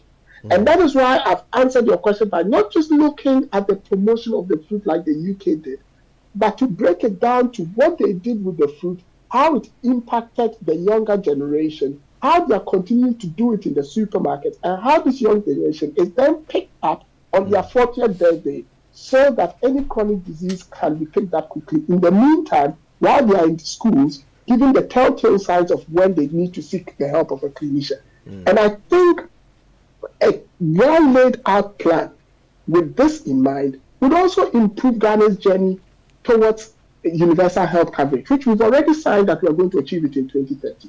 But we seem not to do a lot in our journey. So for me, that is why I am very enthused about this conversation that Dr. Acosta has led us all to be having, because some of us have been agitating for it for quite a long time. But now there's someone in authority who realizes that the NHIS would benefit from such a strategy. But it shouldn't stop there. I think this should become an electoral conversation this year, and we should see commitment, because you must bear in mind that a lot of things fail in Ghana not because the technocrats are incapable, but because there's not a political will to back it. If the NHIS has to do this, then the cap on the NHIS funding ought to go, because you would have to, you see, it's almost like you cannot get all these people to go into the hospital, so you would have to take health to them. So you realize that in festivals, like when you go to Ogbochocho, when you go to Drive their Saturday, interest and even to speed days in our matters and all that, they organize health screening. This is the sort of thing that we should be doing, but it should be linked into the hospitals. We can do it in the marketplaces, like if you come to the UK now, cancer screening, you be at a supermarket and you see a screening van parked there which can do quick cancer screening. There are vans parked there which can do health checks. That is the sort of approach we need to have. We need to be very aggressive and intentional about this. And Kojo, that's how I see it. If you just joined us, it's exactly 10 minutes past 9 on the Super Morning Show. We've been talking about the bold new move by the NHIA under Dr. Aboagye Da Costa. The idea now is to focus on preventive medicine, to save us a fortune on, having to treat some of these lifestyle diseases that are becoming more prevalent and predominant. When we come back from this break, we will ask our three guests the following questions. So for Dr. Yao Safo, who is Medical Director of Medicas Hospital, we will be very interested to find out how effective will it be to place the solution to people's poor health seeking habits in a hospital, the place where people often don't go. How effective will a solution be when placed inside a hospital? We will then ask Kwame Sapon-Siedu to help us with a bit of back of envelope calculation. How much money can we save with this new policy? Then Professor Aaron Abosi will help us with this policy question. The NHIA is notorious for not paying its bills. So if they rope in healthcare providers to do free health screenings, free health checkups, how will they foot the bill? These questions when we return.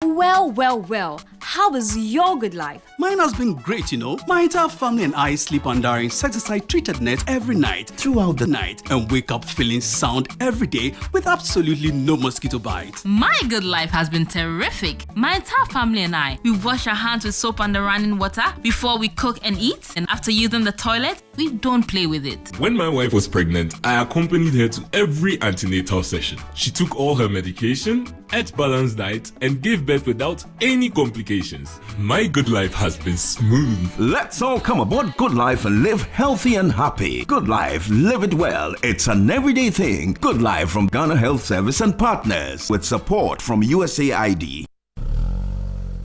Hey, welcome back to work. Charlie, thanks, bro. Thanks, bro. Malaria really knocked you down, eh? Charlie, no joke. Hey, fever, headache, vomiting, loss of appetite. I couldn't even eat my usual fufu. You and fufu? How we go do it? I hope you got tested before the malaria treatment. Oh, yes, I did. And thanks to Malatu, I kicked out malaria one time. Sharp. Anyway, sorry to ruin your excitement, but your boss asked of you. Okay. She says she has plenty work for you. No problem, Charlie. Strength day. You see, When malaria strikes, take Malatu, containing Artemether and Lumefantrine. Comes in tablet and suspension for the effective treatment of malaria in adults and children. If symptoms persist after 3 days, consult your doctor. Malatu is manufactured and distributed by Ernest Chemists Limited. This advertisement has been vetted and approved by the FDA. Imagine going to your favorite wache joint and Amalia tells you, Boss, wale is finished, curry is finished, and shit or cry is finished. So that thing can pain. Now compare that feeling to having everything you want on your wache with lay, gari, and plenty shit off peche like that. Just like that soche wache, that's exactly what Aquaba Magic gives you. Enjoy rich Ghanaian stories like the second season of the legendary Inspector Bediako, the captivating Madame, and so much more on DSTV channel 150 and GoTV channel 102. Aquaba Magic, dear. Enjoyment and kazankasa. Now available on DSTV Access and GoTV Plus. Aquaba Magic, Ghana's most loved storyteller. You're welcome to the maiden edition of the Joy News Impact Makers Award. Tonight we gather here to honor and celebrate individuals. We celebrate the goodness in our humanity and create more inclusive, compassionate, and thriving societies. The overall winner, Isaac Ajoato.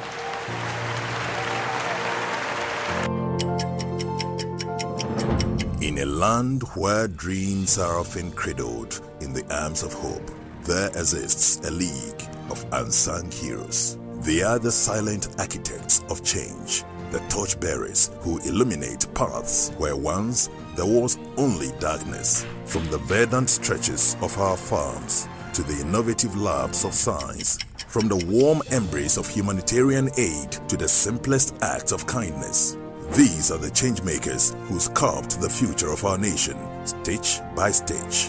Unknown to them, their acts of selflessness have resonated across the land, stirring the hearts of many and sparking a movement of recognition and celebration. It's that time of the year again. Joy News proudly presents the Impact Makers Awards 2024. Join us in our quest to spot and honor those steadfast warriors who are remolding the destiny of our communities and our nation. This is your moment to nominate the unsung hero in your midst, the beacon of change whose story deserves to be told. To nominate your Impact Maker of the Year, send your entries to impact.makersawards@myjoyonline.com. Let's amplify their stories. The Joy News Impact Makers Awards, celebrating ordinary people making extraordinary impact. Are you a corporate organization, e-commerce business, individual or student looking for a trusted courier company where you can track your package and receive SMS alerts to keep you posted? At IAS FedEx, we move your documents and parcels with care to the destination of your choice. With offices across the nation, we happily deliver your package to your office or the comfort of your home. With the assurance of safety and affordability giving you peace of mind, IAS FedEx has your package in good hands. Call us on +233 501 605,000 or +233 501 631,000. IAS, licensee of FedEx. Coffee in your cup and joy on the set. The Super Morning Show is always the best bet on Joy 99.7 FM.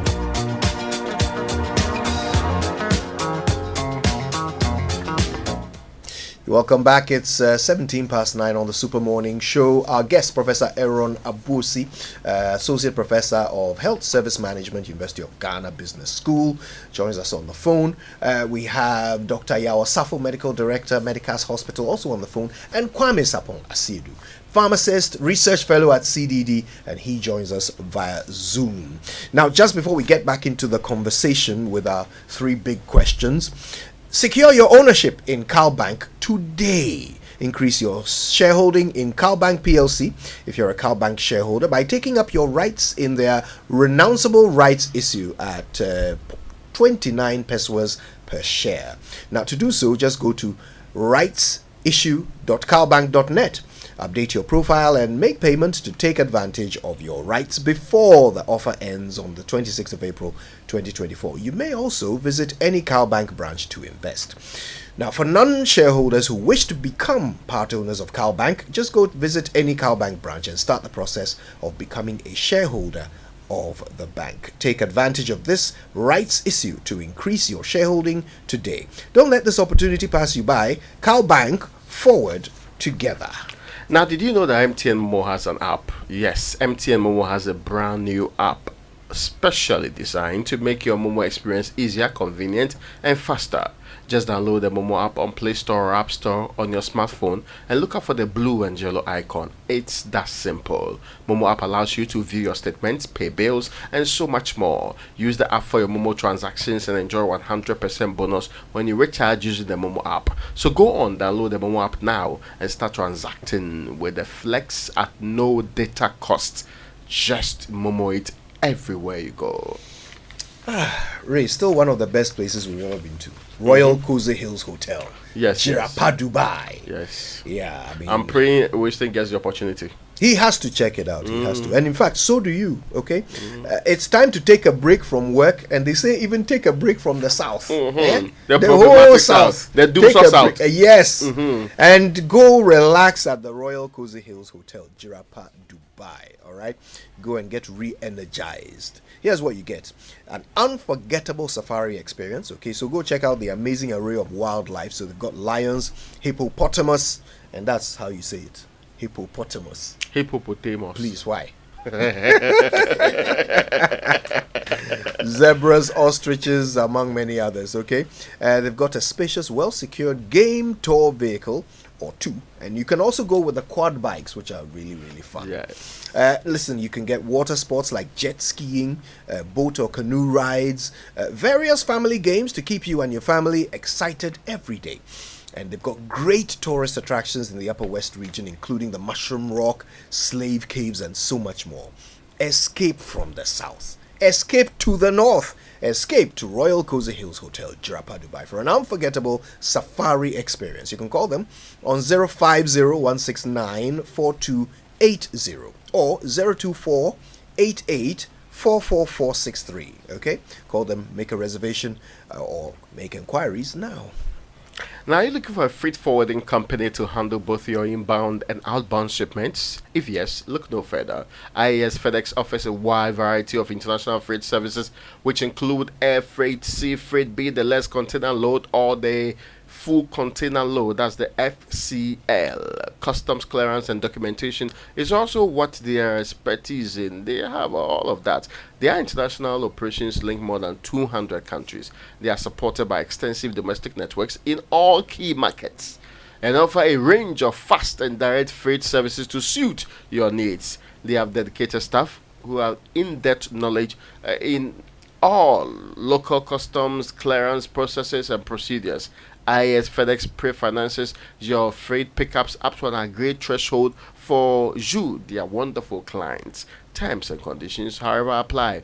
Please contact IAS FedEx now for free consultation on international freight services and custom clearance procedures. And now, what you need to do, just call these numbers: 050-160-5000 or 050-163-1000. With IAS Ghana, your freight is firmly secured. All right. Okay, let's get back to it. Now, Dr. Osafo has sent some pictures of a case of breast cancer that, was clearly left far too long before it was reported. And in fact, I wish I could unsee these images. Truly gruesome. But that's what happens when you don't, seek medical help quickly. And our health-seeking habits are strange. Whether we're going to the herbalist or we're going to the actual doctor, we wait and wait and wait and wait for such a long time before we go. And when it's time, there are many who might take the condition to a herbalist when it is at the point where, conventional medicine needs to come in. And that also sometimes causes more harm than good. But look, let's try and wrap this up with these 3 big questions. Now, I want to start with you, Dr. Osafo. The NHIA wants to put the solution inside a hospital or a healthcare facility. So these health checks will be done in healthcare facilities. But we've already identified one of the big problems, and that is the fact that not enough people go to healthcare facilities. So, how effective can we expect the solution to be when it's been placed in the location people don't like going to?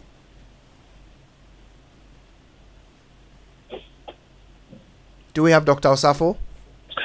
Yes, Kojo. Yes. Thank you once again. So we're talking about the effectiveness of any health promotion or health preventive activities or initiative. But let me take a few steps back. I think in all our conversation, we've been looking at the adult population.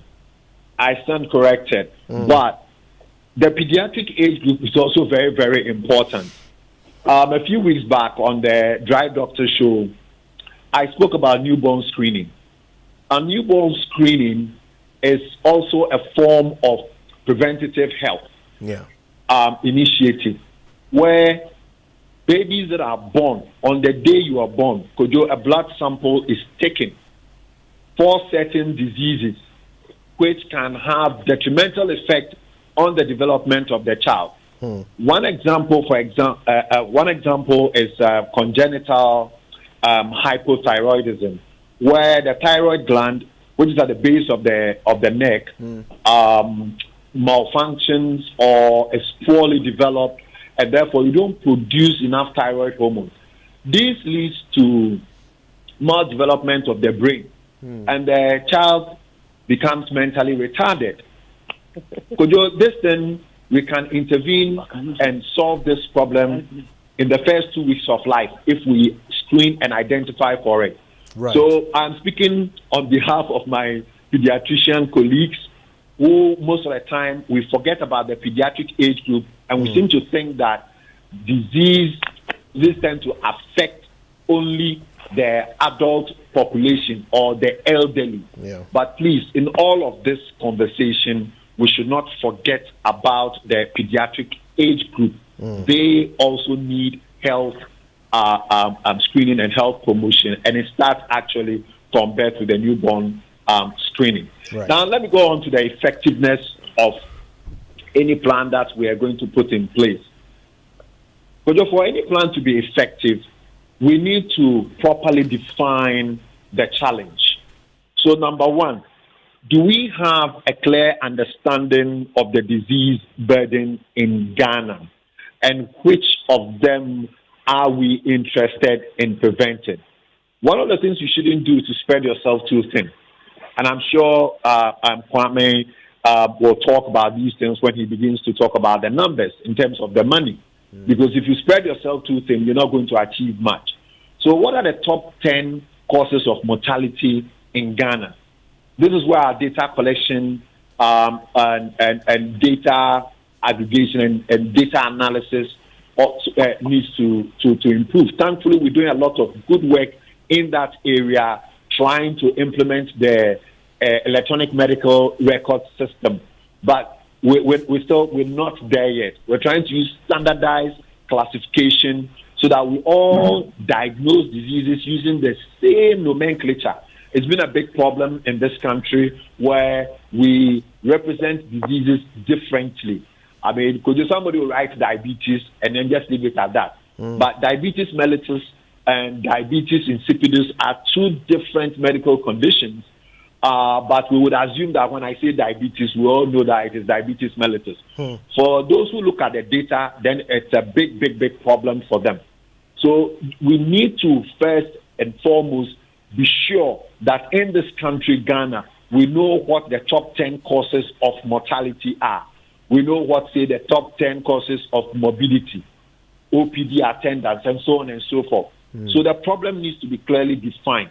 Then, whatever it is, we need to be able to prioritize and say that, okay, you know what, these are the things that we can intervene. These are the things that, if we intervene, have a major impact on the health of the population. Then we'll come to the how we're going to do it. Kwame, a lot of it will have to start with the education. Yeah, people don't want to go to the hospitals. Okay, why? I think Kwame would speak to some of the why, and there are a myriad of factors. Some of them is financial. And again, that is where maybe the NHIA coming in. They're paying for it. I know, working as a doctor, some people, it's just too much for them. But you know the cost of insulin or diabetic care, comprehensive diabetic care. It's not cheap. Yeah. And there are children who have type 1 diabetes who have to be on insulin from a very, very early age. If you're looking at comprehensive care for a lot of diseases, then money becomes a reason why some people say, I don't like the hospital. Number two, we can talk about the lack of adequate facilities. So, Kojo, you come to you come to a hospital, and to take an X-ray, you have to go to another hospital. You are given a request, and you have to go to another town, another district to take an X-ray. Yeah. It is very tedious and it's very cumbersome for patients. So that one-stop shop that has everything, very, very, very important that we have that type of system, because that is a put-off for some patients. And then for me, lastly, it is the attitude, unfortunately, sometimes of some of our colleagues, where, you see, when people are ill, it is not like you've gone to a restaurant and you are going to eat. Probably you are in a good mood, you are in a celebratory mood, so you can accept the little things that don't go well in that restaurant. But when people are sick, it's no laughing matter. when people are injured, it is no laughing matter. So we don't have to in any way make that whole experience in the hospital burdensome, get people angry and upset. So you are looking at delays, then you're looking at attitude of some healthcare professionals, and all these are contributory factors. So I agree that the hospital should not be the only space. Doc, forgive my interruption. I think one of you has their radio a little bit too loud, or you're too close to your radio, so we're getting feedback. Could if you can speak up a little bit. Yeah, I think there's some feedback coming from one of the three guests, one of you. You might be a bit too close to a radio, or the volume might be too loud. So we're getting an echo effect. Okay. So if you can move away from your radio sets, all three of you, please. If any of you is near a radio, if you can move away from it, so we don't get the feedback. I can still hear it, so that means that one of you is still too close to your radio. Prof. Abosi, I don't know if you can hear me. Yes, I'm hearing you very well. Yeah, is there a radio near you? No, I'm in my office. You're in your office, no radio. And Dr. Osafo, I'm sure there's no radio. Kwame? No? Okay. I'm not sure where this is coming from. But please continue with your point, Dr. Osafo. Forgive my interruption. Hello, Dr. Osafo. Do we still have Dr. Osafo? Right. It seems we've lost Dr. Osafo there. Kwame. Yes. Can you walk us through, just top of your head, how much do you estimate we can save in this shift to preventive care with these free, yearly checkups? Okay, Kunjo, thanks. I just want to walk listeners through the conversation so they don't think that I've just picked the rabbit out of the hat, if that's okay. And it will be very quick. So Ghana's health expenditure per capita, that's the average amount that is spent per person per year on healthcare, it currently stands at $79. Right. And there are, based on our last population census and our growth rate of 2.1%, our population is estimated to be about 32.9 million currently in 2024. So if you look at that, it means annually we are spending about $2.6 billion on health. That includes out of pocket, what the government spends, and what our development partners spend. So if you look at the breakdown, currently the government is spending about 33%.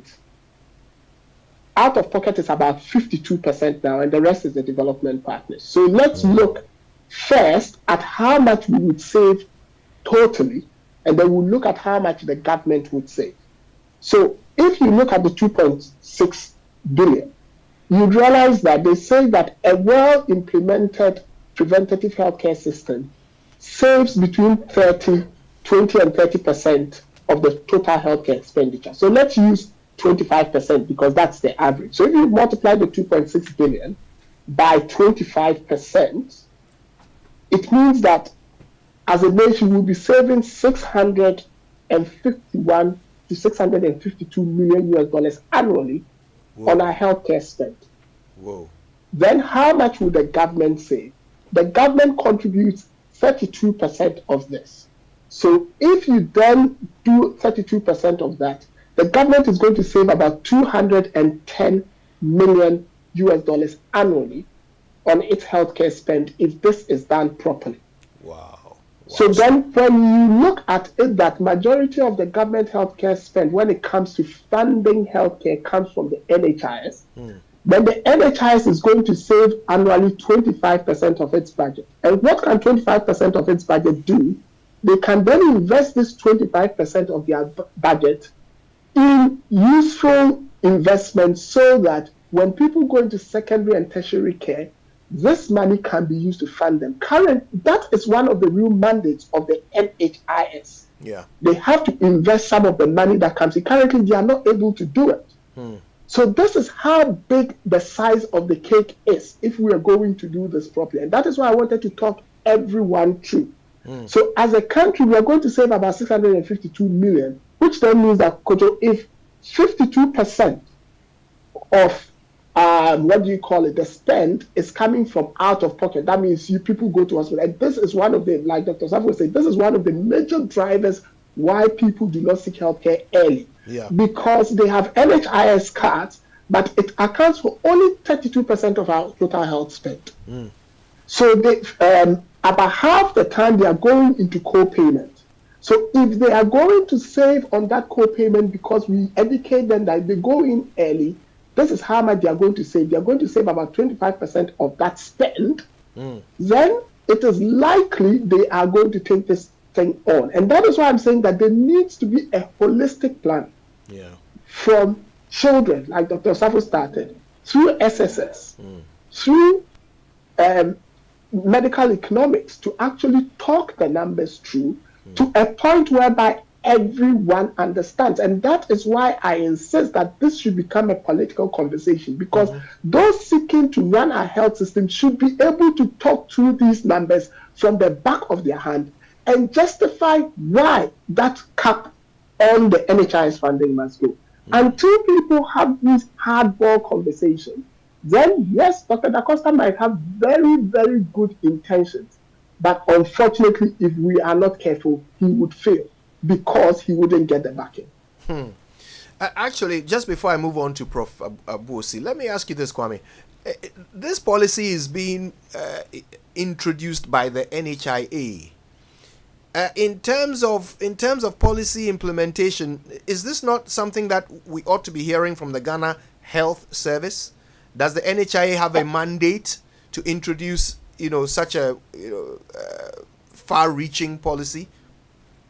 Yes, I would say they have mandate, because at the end of the day, they hold, by the law, the NHIA law, they hold the spending tax. They have to pay for what the Ghana Health Service does. The Ghana Health Service has the mandate to provide us with healthcare. Yes, that is a clear mandate, and they are supposed to keep us healthy. But who pays for it? Yeah. And you must always remember the English adage, he who pays the piper calls the tune. Indeed. So as long as they are paying the piper, they cannot be sitting down sedentary and be spectators for the piper to be playing the wrong tune when it comes to the changing of the guard. That ain't going to happen. And we need a change of the guard in changing our healthcare behavior. So they need to be calling the shots because they are paying the piper. And they need to ensure the right tunes are paid. Right. Well, that leads me quite smoothly to my question to Prof, which is, can the NHIA actually afford to pay for one free health check per citizen per year? Can they afford it? Already, their record for paying bills is not great. Thank you very much. What I think we need to confront about the NHIA indebtedness goes beyond the preventive care that we are talking about. There are a lot of problems about the inability of NHIA to pay its debt. Some of the factors are known, some are not too known. There is a need to take a serious look at the revenue mobilization and payment of providers, which is beyond the scope of today's discussion. Suffice to say that what the revenue that NHIA is getting is not enough, even if preventive care doesn't come in. So there is a need to the NHIA, which has helped a lot, to be honest. It has really helped compared to the time of the cash and carry. But coming to the question of adding on the preventive aspect, as my other colleagues have already said, at the end of the day, there is going to be a net gain because prevention is always better than cure. And if they organize it very well and people are able to buy into it, and then they screening and so on, and they reduce they prevent the diseases the non-communicable diseases that usually NHIA spends a lot on. Then it's going to be beneficial at the end of the day, in the long term, for the NHIA. Let's look at what to expect when we are talking about a typical screening system. For instance, we need to know some of them are not very expensive at all. I mean, they are not even expensive. Clinical history, for example, they want to know your immunization history, whether there have been their BP status and tests, family history of diseases, past medical history, information about their workplace, their living conditions at home and leisure, and habits like drug use, alcohol use, smoke, exercise, sexual practices, use of seatbelts, helmets, all these things. They are not any expensive things. It's just a change of mindset. So if they are able to empower the health provider and shift the paradigm by from always looking for the strictly creative aspect, that when somebody walks into the health facility, the typical thing that the doctors will do, and they have to go to lab and so on. They should include other services. I'm seeing the NHIA approach as getting the low-hanging fruit.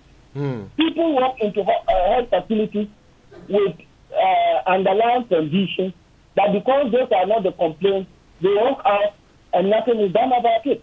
Yeah. So, yes, when you look at, they go to hospitals and then they will take your vital signs like blood pressure, your BP, and that's all. What prevents the health facilities to take the height and then the weight. And then from the height and weight, they are able to determine the body mass. And when they determine the body mass, they'll be able to know whether the person is having a healthy weight or unhealthy weight, and the risk of getting diabetes. This can be added to the traditional vital signs that is always taken by nurses. And it doesn't cost anything. Health insurance can even support with some basic equipment like weighing scales and so on that will let health providers do these things. So some of the basic tests like BP and so on don't really cost so much. It's just a paradigm shift. We need to also encourage the health providers to shift their paradigm from the curative mindedness to preventive mindedness, meaning that we need to now make use of dietitians and nutritionists seriously in health facilities. Some of the hospitals they already have them, but they are not being utilized. Meanwhile, they can give advice on diet and so on to hypertensive patients, diabetic patients, and so on. So we need to begin to take them on. What also goes into screening, like look at the physical examination of the head, the neck, eyes, and so on. Then they want to look at the blood cholesterol levels. Maybe those areas may need some lab tests and so on.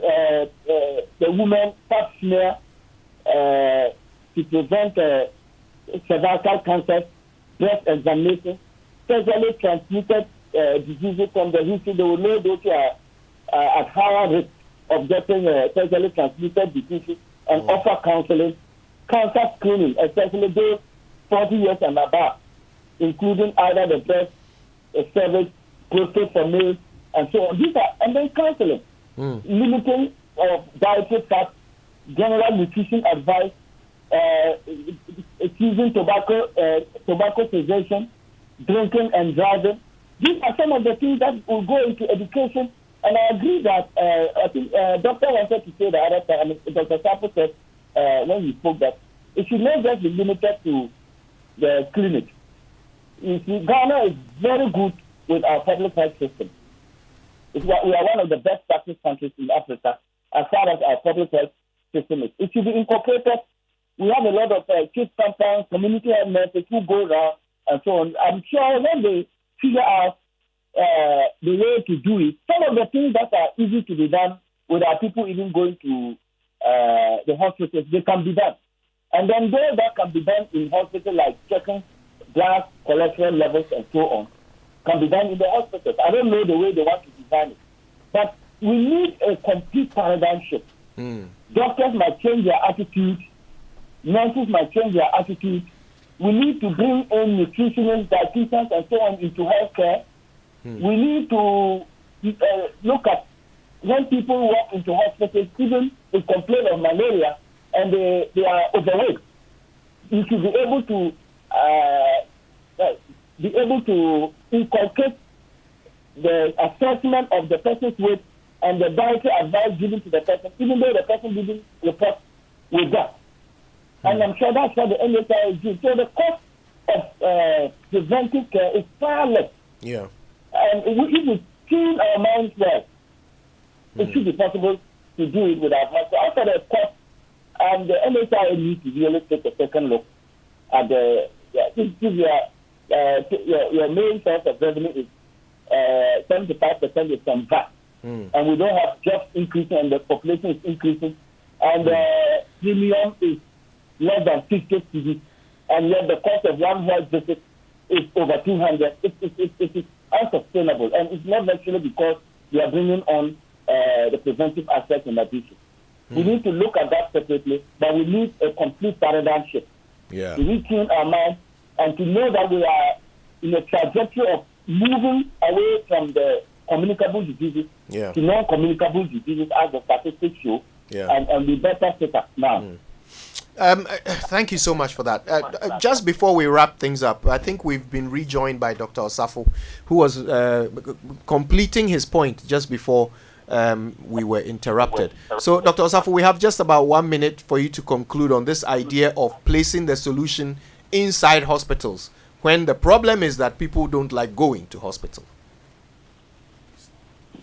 Oh, we've lost Dr. Osafo again. I think we have some interference because of the weather up on the mountains, and so we've lost him again. We apologize for that. But a big thank you to Dr. Osafo, to Kwame Sapo Ansiedu, and of course to Professor Aaron Abuosi. All three of them have been very enlightening in our conversation today. We appreciate you all. Ray. Interesting conversation. And I mean, if it could save us this amount of money, I'm just asking myself. Of course, I know that there was regenerative healthcare and Courage Kwasiga, yes, as health minister. He was very vociferous on that, but I don't know what happened to all of that. I do not think generally our structures are built in a way that promote a lot of because I'm asking myself, even when I want to walk by the roadside where I live, it becomes a problem nowadays. I mean, certain areas do not allow that to happen. But it appears to be a good policy. The problem in our part of the world is the lack of support and the lack of commitment to the vision. Hopefully, this will not be dogged by it. The man, Dr. Da Costa Boaji has said before that they set aside money for it, and they convinced Parliament's committee to set aside money for it, which should be able to start it. In fact, they're even looking at starting somehow next month to see how it can roll out and see others can be invited on board as we make it into a national project to deal with properly. It will be good.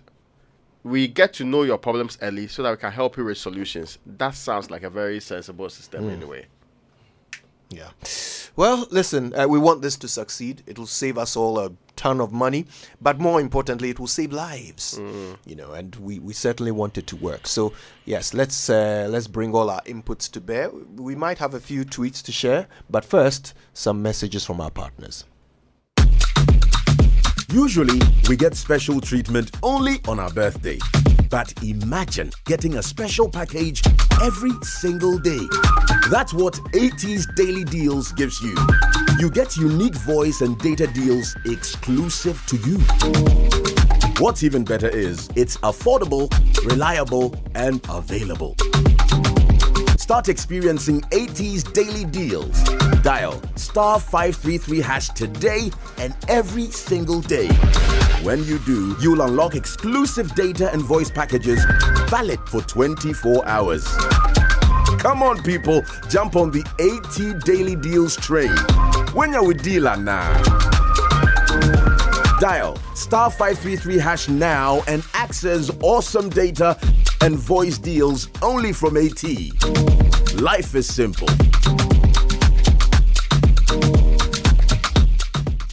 Glitz Africa presents the 7th annual Ghana Female CEOs Summit. This year's summit is scheduled to take place on the 17th of April 2024 at the Kempinski Hotel, Gold Coast City, Accra, Ghana. The summit will run under the theme Leading Ghana's Digital Renaissance, Women CEOs Shaping the Future of Business and Innovation. In attendance as keynote speaker and special guest of honor is the Vice President of Ghana, Dr. Mahamudu Bawumia. Speakers include Osafohene Dr. Ifo Asabia Asari I, Patricia Obunai, Jacqueline Benyi, Ajwa Frimpoma Nimakobwate, Mariola Bafo Asari, Ivy Apia Owusu, Khadija Amwa, Mr. Samuel Dubik Masubeir, and Mr. Alex Abao Dade. For registration and any other inquiries, kindly contact 050-158-1265 or send an email to femaleceosummit@glitzafrica.com.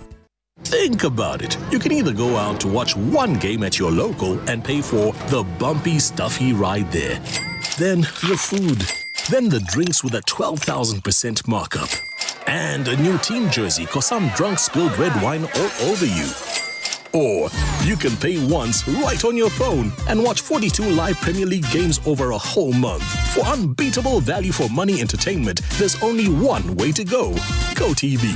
Love it. Dive into a new era of news consumption with myjoyonline.com, your go-to destination for cutting-edge journalism, giving you the most credible stories from business to politics and from sports to entertainment. Myjoyonline.com introduces an upgraded news website meticulously designed to empower you with an enriched browsing experience like never before. Experience the future of news browsing with myjoyonline.com.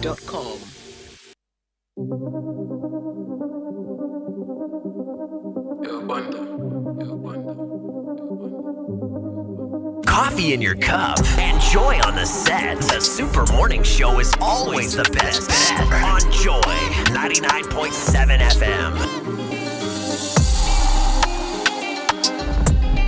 Welcome back. Now, we're all excited about the ultimate experience coming your way this May. I'm talking about the first ever Joy Prime cocktail experience.